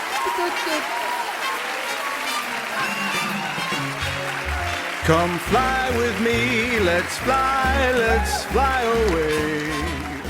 Oh, come on, gentlemen. Not that kind of fly. You know, I've been thinking about it during the break, and this is a show you should share with your friends and family. This is because look, sometimes we can get certainly I'll say things that people don't agree with, or I can say things that make people go, "What the fuck?" Case in point, that right there. But this is like almost a wholesome show. We're talking about salads. We're impugning lettuces. How do you not share this with people you know? I'm demanding it. I'm actually, you know what? I'm going to do this. This is a call to arms. I say, I put it to you, Greg. Is this not an indictment of our society, of the United States of America, gentlemen? I think this is one you should tell people about. I'm enjoying this show. All right. Weird to say, I know. But look, because I'm untethered. I'm unbound from my shackles this week. I didn't tie my brain up into a knot going, what should you do? I just turned on the mic and I did it. And I'm enjoying it. We had a brief interlude in the middle, and then it brought us to a salad time, and we reached the salad finish line. Look, I'm only recapping what you've just heard, certainly, which maybe now makes you not want to share this show. But yet, I tell you now that this is a show worth sharing. This is a sharing show. Get a friend and grab a couple of straws and plunge them both into the glass with this fucking show in it and suck it up. The two of you making eye contact the entire time, just fucking using your lips and pulling on those straws, and both of you drawing me into your bodies. Let's fucking make that happen. Get a friend on board and two-straw this motherfucker. This show's a two-straw show. Two-straw this motherfucker. All right. Hi, I'm Mike. How you doing? Good? Still? Man, oh man, you know what? Here's the thing I want to tell you about. We got sponsors. What? Yes, we have sponsors, ladies and gentlemen. First, let's talk about our good friend Fearful Jesuit, who's out there striding the boards. What's the word? Trotting the boards? I don't know. He's beating the bushes. Certainly he's doing that. Trying to find conspiracy theories about, ironically enough, the bushes. He's looking for some Jeb Bush conspiracy nonsense behind every tree. He's got his magnifying glass. He's trying to find clues. He's like Robert Palmer. He's out there looking for clues and trying to figure out exactly what to tell you about regarding conspiracies going forward. Right now, he's got a 7-minute interstitial that's telling you about what's to come because he's rejiggering the show. He's reconnoitering and trying to figure out what to do with the show. It might be coming out bi-weekly. It might be coming out weekly. Who knows, man? The man can't decide. He's trying to figure it out, but he's putting out a lot of shows for you to consume because, quite frankly, the guy can't fucking keep up with all the conspiracy bullshit we got flowing around in the world today. Quite frankly, I wish there was one letter of the alphabet that would go away entirely, but for some reason, Fearful Jesuit thinks it's the greatest thing ever invented, and I don't understand it, but that's him, and that's why you want to listen to his goddamn show, because he can make sense of it like only he and Dana Unicorn can. The Paranoid Strain podcast is available right now in the iTunes store. You can go ahead and download it. Download this week's 7-minute special, or you can go ahead and check out all of the other amazing episodes from the past. Look, just fucking subscribe. Then you'll get all of this goodness put into your feed. You'll listen to it. You'll be like, oh my God, this world has gone to hell. Yes, it has. As if I hadn't been telling you this enough, you'll get it from right from the mouth of a guy in a broom closet. He tells you right away, everything's gone to complete and utter hell. He's ready to go ahead and fucking make sure you know about it. You take it to heart. Along with his lovely and talented assistant, Dana Unicorn, who's just, she's just so goddamn smart with her smart glasses and her clipped voice, and she's just bringing you all the information you could possibly need about terrible conspiracy theories. They're a formidable team. You should listen to them now. The Paranoid Strain podcast is available in the iTunes store or the Apple iTunes podcast space, whatever they're calling it. Go ahead and download it now. Go ahead and subscribe now so you got the other episodes when they're rolling off the old assembly line. My man is working hard and getting it done, so you want to be there for the new ones when they come out hot and steaming and fresh and ready to be jammed right into your fucking skull. He's done all sorts of shows in the past. You know, you can get just before the interstitial, there was the recap show. Go ahead and listen to that as well. Listen to all of them. They're great. If you want to write him a note to tell him how great he is and tell him how great I am, I don't know why you'd write him a note for that, but why not? Drop it in his lap. theparanoidstrain@gmail.com. theparanoidstrain@gmail.com. Do me a favor. Please write him a note. Tell him that you heard about the show through me. It keeps him on board with sponsoring the show. It makes him happy. It makes us happy. It makes you happy. That's the most important thing. By the way, I use the royal us for me because it's just fucking me. Lily left. Dave's got his own projects going on. This has never been more of a one-man operation than it is now, for fuck's sake. But that's fine, right? We'll soldier through. I'm carried aloft. I'm borne aloft on the shoulders of soldiers. I'm borne aloft on the shoulders of soldiers who came before me and certainly helped this all happen. And one of those shoulders I'm perched upon is that of Fearful Jesuit, and the other is Danny Unicorn, who is, quite frankly, straining to hold up my ever-increasing quarantine weight. But I'm glad for her to be there, and the two of them have me thrust upon them as I reach for the sky with their help. Download their show, The Paranoid Strain. It's available right now in the iTunes store, the Apple podcast space. God, why do I have to call it that? Fuck you. Why'd they change it? Stop changing things. I don't want things changed, you dicks. How dare you change so many things? So that's it, man. He is the badass sponsor, and we love him. Fearful Jesuit, The Paranoid Strain podcast, available right now in the iTunes store. Go grab it. Our good friend Rob Matsushita, of course, does the YouTube videos for youtube.com/stayhome2020. He's there, and they're on hiatus. I will tell you this: go watch the ones that they have. The latest one had 3 interconnected stories with the same stage play, but now they're taking a little bit of a break. They're back September 16th, but 11 episodes are live now at youtube.com/stayhome2020. Rob Matsushita, playwright, filmmaker, friend. He's available right now at youtube.com/stayhome2020. All 11 quarantine episodes are available. And by the way, that's Stay Home 2020 2020. youtube.com/stayhome2020. That's his page. They're taking a break now, like I said, till September 16th, which is, that's a tidy month-long break. But because, again, it's just, look, man, you got to make films, you got to edit, you got to get people to do their work. It's just, it's an amazing 3-ring circus, and he's the fucking ringmaster of the whole thing, and he's putting it together, and he'll be back live on September 16th with some new content for you. But in the meantime, go ahead and check out the 11 episodes available now at youtube.com/stayhome2020, youtube.com/stayhome2020. 11 clips made by Rob Matsushita there for you to enjoy and peruse and enjoy. You handle it in whatever order you want to do it. You can enjoy them first and then peruse them, or you can peruse them and say you enjoyed them. Who knows, man? Check them out. He's quarantine doesn't lead to a lot of great things, but it's led to this great thing. Our friend Rob Matsushita busting out his creativity and putting up a channel for you to check out, youtube.com/stayhome2020. Check it out. Did you know that I'm on Cameo? I am. What? Yes. You can hire me to make a phone call. Well, it's not a phone call. It's a video, and then you watch it later, or your friend watches it later. Did your friend get gonorrhea, and you want to make fun of him? A yawn hit me. Weird. Did your friend get gonorrhea, and you want to make fun of him? Then you know what? I'm your guy. Did your friend draft the wrong player in a fantasy football, and you want to taunt him? I'm here for that. Did your friend have a baby, and you don't think he's going to be of any of the skills that it would take to be a father, and you worry that his child will perish in flame? I am the man to book for that job. Please hire me for any and all of these circumstances, whether it be birthdays or the fear that a child will perish in flame. I am the one to have on speed dial.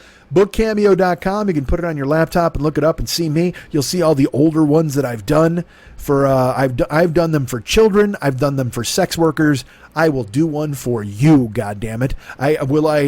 No, I can't. I won't say that. All right, let's move on. I almost, you know what, because again, you know, the comic trope would be, I've done it for children, I've done it for sex workers. Will I do it for children sex workers? See, that's what you would normally say, but I would never say something like that, so I'm avoiding it, and we're tap dancing away from it as quickly as we possibly can. But that doesn't mean you can't hire me. Bookcameo.com. You can check it out and watch all the ones I've done in the past. For some reason, people pay for them and then they become public, which makes no sense. But also, you can get it on your phone. Download Cameo to your phone. Why wouldn't you do that? Put Cameo on your phone. Hey, look, it's not like you don't have enough goddamn things on your phone, right? Already your privacy is being compromised at every turn. So by all means, let Cameo go ahead and get a piece of where you are and what you're doing. If you're off somewhere at the strip club and you wonder if Cameo knows where you are, they do. Because you put them on your phone and they're following you right now, trying to figure out exactly where you are. Eventually, that's what's going to happen. Cameo is going to be like, dude, you should totally book a secret message for your cousin from a celebrity. You're like, that's an awesome idea. Hey, Gilbert Gottfried, tell my cousin he's a fucking jagoff. And Gilbert does that. And then you go to a strip club and you're having champagne in the champagne room and you're like, this is fucking awesome. I hope my wife doesn't find out. And then all of a sudden, bling, Cameo says, hey man, are you in the champagne room at fucking at Pussy Galore's? We're telling your wife, unless you book another message for your cousin from Gilbert Gottfried. And you're like, oh my God, I didn't realize I was now in a goddamn pitch and catch relationship with Gilbert Gottfried and my cousin. I don't want to be the conduit. I don't want to be the middleman for constant Gottfried messages. And yet here you are because you trusted Cameo and you put them on your phone. Because that's coming. We get benign apps on our phone and we're like, well, that's okay. There's nothing wrong with that. I don't mind having an app called Calm that calms me down. It gives me a chant. But eventually that thing's going to get sentient and you're going to be sleeping and you're just going to hear like, hey, and you'll be like, what the fuck is that? That's not calming at all, but it's coming out of the Calm app. It's a chant. And they're going to be like, no, meditate. And you're going to be like, I'm trying to sleep. They're like, fucking meditate, man. They're trying to get that. It's droning in your brain. And that's a meditation call for you. You got to get up. So then you're going to have to wake up at all hours of the night just to satisfy the Calm app. That's not calming at all. You're going to be nervous. You're going to be sweating with your palms. You're going to be chewing on your nails. And so that'll be anti-calm. Then you know what you got to do? You got to download the anti-calm app. So that tries to go against calm. And then you have an app v app fight with anti-calm versus calm as you're trying to just go ahead and relax. And then the fucking Geechee Manitou pops up every time you try to sleep while you're having an app fight on your goddamn phone. Don't let that be your future. Book me on Cameo. I can assure it doesn't happen. I know you don't think I can, but booking me on Cameo prevents an app fight in your phone and will certainly strike right out of there. It's kicked out. Your SIM card goes right into the fucking drink. Kicked out of your phone directly into a pile of water? Who has a pile of water? A puddle of water or a bowl of water. Oh man, check out that pile of water. I'm going to do that. You know what? I'm adopting that. I'm going to say things are things that they're not. From now on, when I see something, I'll be with a friend. I'll be like I see the ocean. I'm going to go, man, that is a huge pile of water. He's going to go, what the fuck is wrong with you? I'm going to go, what are you talking about? It's a pile of water. He's going to go, that's the ocean, man. So what? It's a pile of water, isn't it? That's from now on. That's what the ocean is. Just a stupid pile of water. Dude, I'm cracking myself up. All right, I say from now on, pile of water is my saying. That's what I'm going to go with. Book me for Cameo. This is the magic you're missing if you don't. Hire me for Cameo to talk to your friends, your neighbors, whoever the fuck you want me to go ahead and talk to and tell them that they stink or that they're awesome. That's it. No in between. I can't call anybody and go, you know what, you're fine. No, there is no fine. There's no fucking fine. It's me just saying, you know what, you're great or you stink. That's how I handle my cameos. It's funny. I watched movies yesterday with Beej, and we do Zoom movie night. Try to do it a couple times a week. It's pretty fun. And so last night she lets me pick the movies because there's a bunch of movies she hasn't seen, and then I'll pick a movie because it's awesome. Now I've been trying to watch some movies that I haven't seen before. Like I watched Hereditary, and I watched Logan Lucky. Those are movies that I haven't seen. We watched Crawl, which is like an alligator movie. But then I made her watch Mandy. I didn't make her. She was on board. We watched Mandy. We watched Zodiac. We watched Social Network. Some cool-ass movies that I've seen that I love. And I want to expose her to because they're fucking fantastic. We watched There Will Be Blood. These are just fantastic films. And also, I'll tell you what, that's a pretty cool usage of quarantine. Like, you know me. I do these deep dives into Twitter, and I hate everybody and everything, and the fucking world is ending, whatever. But then when you sit down and you watch The Social Network and you're like, God damn, this is a song Or you watch Zodiac and you're like, this is a fucking magic trick. I mean, what a fucking movie. And so last night, we watched The Departed, which is, as you know, is just fucking fantastic. It's just glorious. DiCaprio's so good in it, dude. You know me. You know I love tough guy fighting bullshit. And when he fucking smashes the glass into the guy's head when the guy asks if he's on his period, and then fucking Ray Winstone puts him against the wall and he's still got his fists up like he's going to fight him. And he's like, hey, you know me? Yeah, I knew you, Uncle Jackie. Oh, it's fucking great. Now, there are guys you can hit. And I'm the guy to tell you there are guys you can hit and guys you can't. Now, this isn't exactly a guy you can't hit. But I'm telling you, don't fucking hit him. God damn it, dude. The Departed is so good. So I said to her last night, I go, you know what? There's a movie, because we're watching on Amazon or on Netflix, and we're trying to watch movies that are free, of course, but Departed wasn't free, and I really wanted to see it last night. So I was like, look, The Departed costs money, and I said, I'll pay for it. She's like, oh my God, stop. It's $4. I said, do you want to watch? I go, there's The Departed. There's a few other movies. There's Donnie Brasco, because I wanted to watch crime. I wanted to watch that. So I said, obviously Goodfellas, Casino. But she's seen The Godfathers, and I have The Godfathers on DVD. So I was like, you know what? Donnie Brasco or Casino or The Departed is kind of like a crime movie, and Scorsese, it's great. Taxi Driver's on here, whatever. But I wanted to watch The Departed, and so I was kind of like leaning that way. I kept bringing it up, which is what I do when I want my way. Just ask my former salad maker / butler. She'll tell you. And so Beej was like, yeah, the Departed sounds great. Because then I'm like selling it. I'm like, it's got Leonardo DiCaprio, it's got Martin Sheen, it's got Alec Baldwin, it's got Mark Wahlberg, it's got Jack Nicholson, it's got Ray Winstone, it's got fucking Matt Damon. She's like, oh man. She goes, wow, it sounds that sounds fine. And I said, wait a minute, what? She goes, it's fine. Yeah, we'll watch that. I go, well, no. All right, I got to ask you something. I go, do you really want to see this? She goes, well, you said it's great, right? And I go, yeah. And she goes, all right. Well, yeah, that's fine. And I go, no. I go, it can't be fine. If it's fine, that's you just saying that you're settling. You're settling because I'm saying to you, do you want to watch this? It's a really fucking great movie. And you're like, yeah, that's fine. I go, is that just me reading into this? She goes, oh my God, yes, this is absolutely you reading into this. She goes, I'm excited to watch it, but yes, it's fine. I'm agreeing with you. I go, yes, but maybe you're not agreeing as enthusiastically as I wanted you to. In my brain, that's what I'm saying. And she's just like, no, this is your thing. Like, you're reading into me saying fine as indicative of me not wanting to see it. Because again, I want her to go, yeah, that'd be great, honey. I totally want to see that. But that's because I'm a child, and you're looking to. My entire life is trying to please an imaginary parent. And the ghost of that imaginary parent inhabits whomever I'm engaging with at that moment.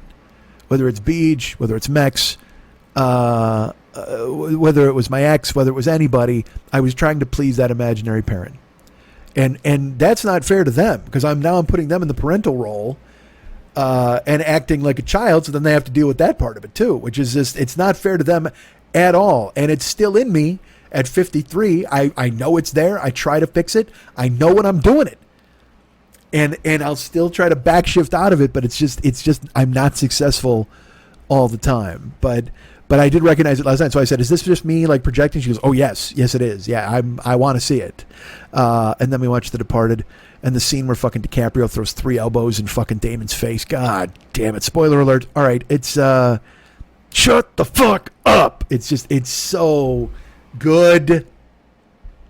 Love that movie. And so I got to watch it last night. I don't know why the fuck I'm bringing that up, but there you go. So book me for Cameo. Is that what I was saying? I think it was. Book me for Cameo. I'm there. I'm excited. I'm ready to be part of your life. All right. We've got a YouTube channel. Did you know that? We do. YouTube.com/the40year-old boy. You can go check me out on there. It's nothing really to write home about. Just the archives of 12 years of my life. All the podcasts are there. Some old school, way back in the day stand up, and then plans to do more going forward. Oh, we say it all the time. I have a Twitch channel, twitch.tv/the40year-old boy, streaming all the time, playing games. This week we decided to play a game called Fall Guys, which I'm going to describe it the best I possibly can. It is just a goddamn battle royale free for all, and I'm a clitoris in the middle of all of it. And I know you're going to be like, what the fuck does that mean? Well, I'm not going to describe it any further. You got to tune in and check it out. If I'm playing Fall Guys on Twitch, go ahead and watch me be a fucking rampaging clitoris, and you'll understand exactly what I'm talking about, because my fucking clit does not take any shit in that game. So go ahead and watch me do that. Sometimes we play a sword game and we kill people. Sometimes we play puzzles. We do all sorts of fun stuff on the Twitch channel. Sometimes I'm just yapping. This week I talked one time for an hour and 20 minutes, just talking and having fun. It was fun. Well, fun for me. Maybe not fun for anybody else, but I had a good time. That's twitch.tv/the40year-old boy. Go ahead and find me on there. I'm usually streaming about 5 days a week. Now, I will tell you this. There won't be any streaming this upcoming week, Monday through Friday. It's a long story. It's not a long story. I'll tell you in a minute. But yeah, but still, follow and subscribe to the channel. I'll be there. This is Saturday. I'm recording this Saturday early, and I'll be here Saturday later in the day. I'll be here Sunday, but then I'm gone for 5 days. But it doesn't mean you can't tune in and check out the old clips. Boy, they're great. Go watch me being a rampaging clit or being a guy with a swinging sword, a whistling S in my swinging sword. Go ahead and watch all that nonsense. It's fucking fun. YouTube.tv/the40year-old boy. I'm there. Find me. I'm great. So that's YouTube. That's Twitch. What else can I tell you guys? Something else fun. Oh, you know what? There's a Patreon page. Did you know that? Yeah, there is. If you want to support the show, this is a really good time to support the show. If you've ever thought to yourself, I need to support Mike's show, or I'd like to support Mike's show, this is a very good time. Because as you know, we live in a coin flip world these days, and I've called tails, and I'm waiting for it to land. Why do I call tails? Because of number 87. You're goddamn right. The Ghost to the Post, Dave Casper, always called tails, so I always call tails. But it's still spinning in the air. I don't know what it's going to land on, but if you support me, perhaps tails will come up. Now, if you go to MikeSchmidtComedy.com, and in the upper right-hand corner of every page, you're going to see a little Schmitty there with his pocket out, and it says donate. You can click on that and send me something through PayPal. Thank you so much for thinking of me. Now, you can set up a monthly PayPal thing if you want, or you can just send a one-time donation, which is super cool, and I appreciate you very much for thinking of me. That's awesome and great. You can also support on the Twitch channel, twitch.tv/the40year-old boy. You can subscribe there with Amazon Prime. I get $5 off of that. Every time you have an Amazon Prime subscription, that's fucking cool. You can do it once a month and re-up every month, and I appreciate it. It costs you nothing, man. Gets me $5, and I do appreciate that. Thank you so much for thinking of me. Or you can just send bits or whatever the fuck they got there on Twitch, and that helps out too. You're awesome. But then there's also the PayPal way to do it, or the Patreon page. There's did you know that I have a Patreon page? I do, ladies and gentlemen. You can subscribe at patreon.com/Mike40YOB, or you can just put in Patreon, Mike Schmidt Comedy, whatever, you'll fucking find me, and I come up, there's my face, there's little Schmitty, and you can become a Patreon of the page. I'd appreciate it very much. That's super cool that you would do that, because you know what? You'll be joining people like our great friend, Nicholas James. Nicholas James bumped up his monthly Patreon donation this week. Thank you, Nicholas. You're super cool to do that. I appreciate you stepping up. I appreciate you bumping up. And I appreciate you leveling up to think about me and helping me. That's really cool, especially in these uncertain times. I know it's probably uncertain for you and everybody else, but for you to think of me while this is going on, that's fucking special. And I appreciate that, Nicholas James. Thank you so much for reaching out, bumping up your Patreon monthly, and taking care of it. You're the coolest of the cool. And you guys can do that too. Patreon.com/Mike40YOB. Become a patron of the page. And as always, like YouTube, plans ahead to do things on there, at least do a video and say hi. All sorts of stuff. So if you could do that, that'd be great. Thank you so much on the Patreon page. Go ahead and subscribe like our friend Nicholas James did, bumping up his subscription. You can do the same thing over there now. Why not? And, I thank you guys all the time because you're amazing. You always reach out and you do cool things, whether you're subscribing on Patreon, you're reaching out via PayPal, the Twitch channel. You've really stepped up in these uncertain times to go ahead and help the show with donations and support. And I cannot thank you enough. I keep saying it all the time. I hope it never loses its impact. I hope I never sound like I'm ever just kind of going through platitudes or going through the motions, because you are really kind of saving my life here. You're letting me earn a living doing the thing I want to do most in the world and the thing that I'm best at. And I told you many, many times, I've said this from year one all the way to now, there is no greater gift in the world than to be paid to be yourself. And when you step up and you donate via PayPal, when you become a Patreon subscriber, when you send something like our friend Tanya always does through PayPal as well when she's watching on Twitch, when you donate bits as people do all the time, or Amazon Prime subscriptions as they do when our friend Jeremy Herbal goes insane and brings a hype train out there over there on Twitch. All of this, every fucking penny, every dime is incredibly helpful and advances my cause and keeps me afloat and lets me do what I do unencumbered. I mean, this is, look, man, like I said, I twist myself into knots like I did last week, but then I come here and I do a fucking show that right now, honestly, you should share with everybody because it was fucking crazy funny and just breezy. And I love doing these kinds too. I love doing this. I love talking. That's all, because you know what? It's all I can do, but also it's what I love to do. I'm best at it. And every time you support, anything you give at all keeps me moving forward and allows me to keep doing this for you, for me, for us. So thanks, man. Thanks for thinking of it. And so I want to bring up a guy I've mentioned on here many times, our good friend Blind Scott. Now, I think as I've mentioned in the past, I don't know if I should call him Blind Scott, but it turns out he loves Blind Scott. He loves being called Blind Scott, and he is crazy blind. He is, holy shit, who put that mailbox there blind? That's how blind this guy is. I thought it was like he was like squinty blind. No. He is Beethoven blind. Beethoven was deaf. That is incorrect. I apologize. Let me go ahead and retract that. No, man, he's like, holy fuck, who moved the couch blind? And that's fine. That's awesome. But he has reached out to me with what I'm going to call an unbelievable offer, and I accepted it, and he's in the midst of it, and I can't believe this is happening, but he's doing it. I should also tell you, there's our friend David Williams as a playwright, and David Williams also reached out to me with an offer as well. I'll mention David. David Williams said to me, one of the cool things, he's like, hey, man, because he's very good at transcribing things, our friend David Williams. And David was like, because he transcribed the 7-Eleven story for me when I was going on the road once, and he actually transcribed like a stage show I did. And he's like, man, I would be willing to transcribe some of your best stories. And he thought I could put them into a book. And I think that's a cool idea. I don't know how many people buy a fucking book. I have no idea. Then I was like, well, could I do Amazon singles or whatever the fuck? You're always... It's this weird hustle and always looking for an angle. And like I said, I'm always in your pocket and it feels weird. But it was a great offer from David. It was such a great offer that I've never answered him because I didn't know how to answer him. I'm grateful, and I want to appear gracious that he would go ahead and offer to do something like this. And I will contact him this week, and I will tell him thank you because he's going to hear this on the show anyway, and he's going to be mad. But Blind Scott reached out. And instead of Blind Scott saying, hey, I'm going to do, if you got like 3 stories or whatever, we can pile into a book. Blind Scott said, hey, man, what if I transcribed all 12 years of your show?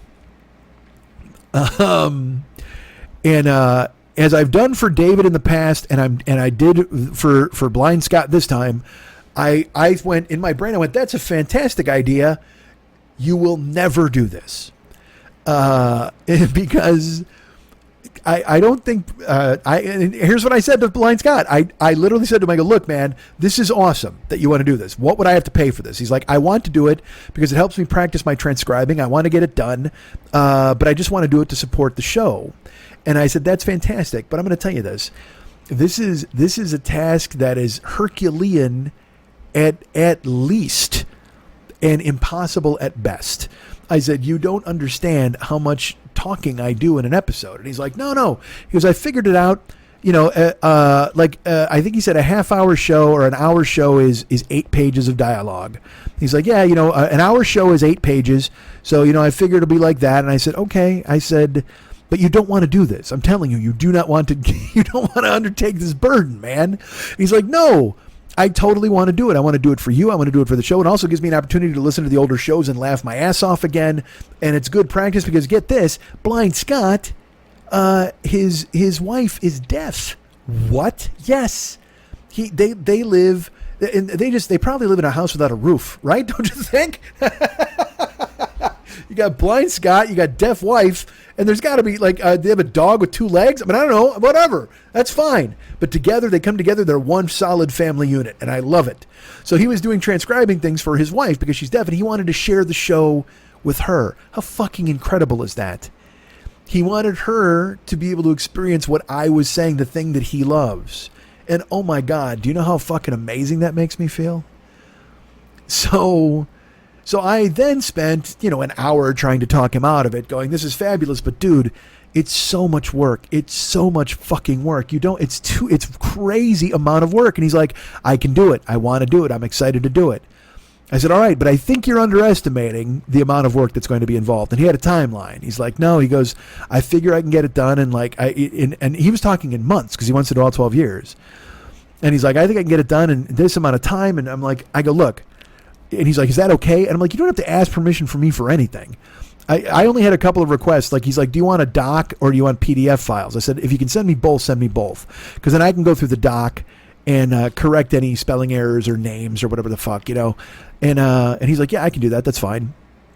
And I said, but look, dude, if you ever find, if this ever becomes overwhelming to you, you don't have to do it. I'm telling you now, it's super cool that you're willing to do this, but boy, oh boy, is it going to be a fucking hammer. Because earlier in the run of this show, our friend Leanna Shanks, Hannah, and I believe a guy named Rich, who used to listen to the show, but then I offended him greatly and he left.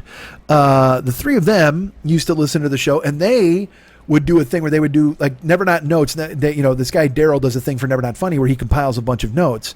But the three of them, Leanna and Rich and Hannah, would try to compile the show. I think Leanna and Hannah did it together, and Rich did it independently. And it became overwhelming for all of them. Again, it's just, it's a pile of water. I mean, you're just going to drown in it. You know what I mean? It's just my words come flying and it's fucking ridiculous. So I told Scott, I go, look, man, it's been tried before. If you want to do it, that's great. And, I would love it. And it's amazing that you've reached out. Please tell me what you want from me for this. He's like, nothing. You've done the show. I want to tell you how much I love the show, and it helps me share the show with my wife. And that's fucking incredible. And so he's like, yeah, I'm ready to do it. I said, totally fine. I hope you would. That'll be awesome. He said, great. So he started it this week. And I just want to, I'm going to read this to you just because it makes me laugh. Because that was after our conversation. He wrote me a note a day later. And it just said, hey, Mike, man, you can talk. I never realized how much until I started transcribing the show. I'm still excited to be doing this. I haven't laughed so hard, but saying that, there has to be some changes to the timeline that I gave you. It's taking me about a day to complete an episode, and I'm still on the Eric episodes that are less than an hour. Once they get into the longer episodes, I'm not sure how long that's going to take, so what I'm going to do is treat this like an actual job. I'm working on it 5 days a week, which should give me at least 5 to 7 episodes a week, and I will send them to you at the end of each week. What this will do is extend the 6 to 9 month timeline to about 1.5 years to 21 months. Also, when year 13 starts, I'll transcribe them that week, so I'm not in a continuous loop of getting behind. And then this is my favorite line of the entire email. All right, you ready for this? Because he's also like, he changed the timeline from 6 to 9 months to 1.5 years to 21 months. Here is my favorite line of the entire email. Let me know if these changes are okay with you. What the fuck are you talking about?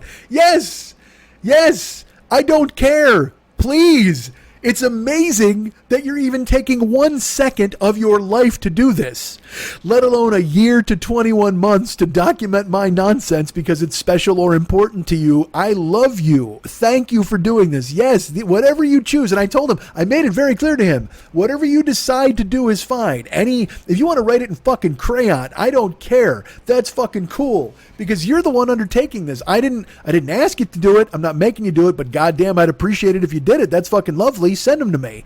And then he sent me the first episode, and I'm reading it, and just reading it, I'm laughing my balls off because I'm like, Jesus Christ, I forgot I did all this stuff. And I mean, again, to me, the first episode, I'm just like, the first episode must have been whatever, because now I'm this. Now I'm completely evolved. Now I'm a superhuman. Now I'm a Cenobite. I'm a fucking podcasting Cenobite. Back then, I was just a guy looking for a fucking puzzle. Now I've ascended, and I will tear your ears apart. But fuck, man, don't. I'm never going to put any sort of judgment on you and go, no, you got to speed up that timeline, Blind Scott, the guy doing 1 million hours of free work for me. Yeah, please do me a favor, step on the gas. I need these quickly. Fuck that. This is a dream. This is something I never thought would fucking happen. And this guy's going to fucking do it. And I would ever deign to give him orders or a deadline? Get fucking out of here. Do it at your pace. Do it at your speed. Get it to me when you can. And please know that I am ever so motherfucking grateful forever that you would even deign or think to do something like this for me. Thank you so much, Blind Scott. And reading that first episode, I went, this is worthwhile. This is going to be fucking great. I can't wait to read old episodes and just go, Jesus Christ. Because again, you know this, we're kind of all over the place. We go here, we zig when we should have zagged, and then we zag when we're supposed to zig, and we're just fucking having a good time on this damn show. We just unleash. I can't wait to read, because it's all stream of consciousness. That's the fucking crazy thing. So I'm reading that first episode, and while I did, again, as you know, this is the legend of it, I woke up the night before, and I spoke stream of consciousness, and I wrote it all on a fucking legal pad, and I did what I could to adhere to it in the first episode, and now we just fucking turn on the mic and go. But Jesus fucking Christ, I can't wait to see it all in print when he's going to fucking go ahead. And again, how bad are his fingers going to be bleeding? If you, let me put it this way. If you ever look to the east, wherever you are, look to the east. If you see smoke, it's because Blind Scott's computer has exploded, and yet he continues to furiously type because he's blind and he couldn't see it. He doesn't know what's happening. He's just hitting letters and fucking making it happen. But goddamn, there's got to be some sort of jinx with fucking transcribing my words, right? It's going to be like fucking when you watched Videodrome and the fucking stomach thing opened up, right? You're going to have that fucking opening in your stomach and you reach in there and you get the flesh gun. Long live the new fucking podcasting flesh. That's what I say. You know what? Fucking long live the new podcasting flesh. You're going to transcribe, get to year 5, you're going to start noticing your stomach opening up. You're going to have that fucking slot in there like a VHS thing. Long live the new fucking podcasting flesh.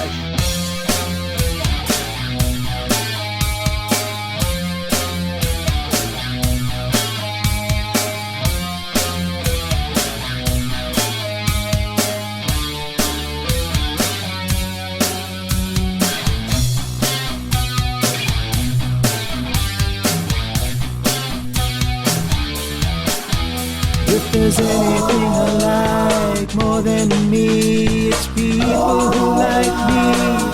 I love me, but if you love me, I love you. 'Cause you know why, we both love me. How great am I? Let's talk about that for a while, and by a while, I mean forever.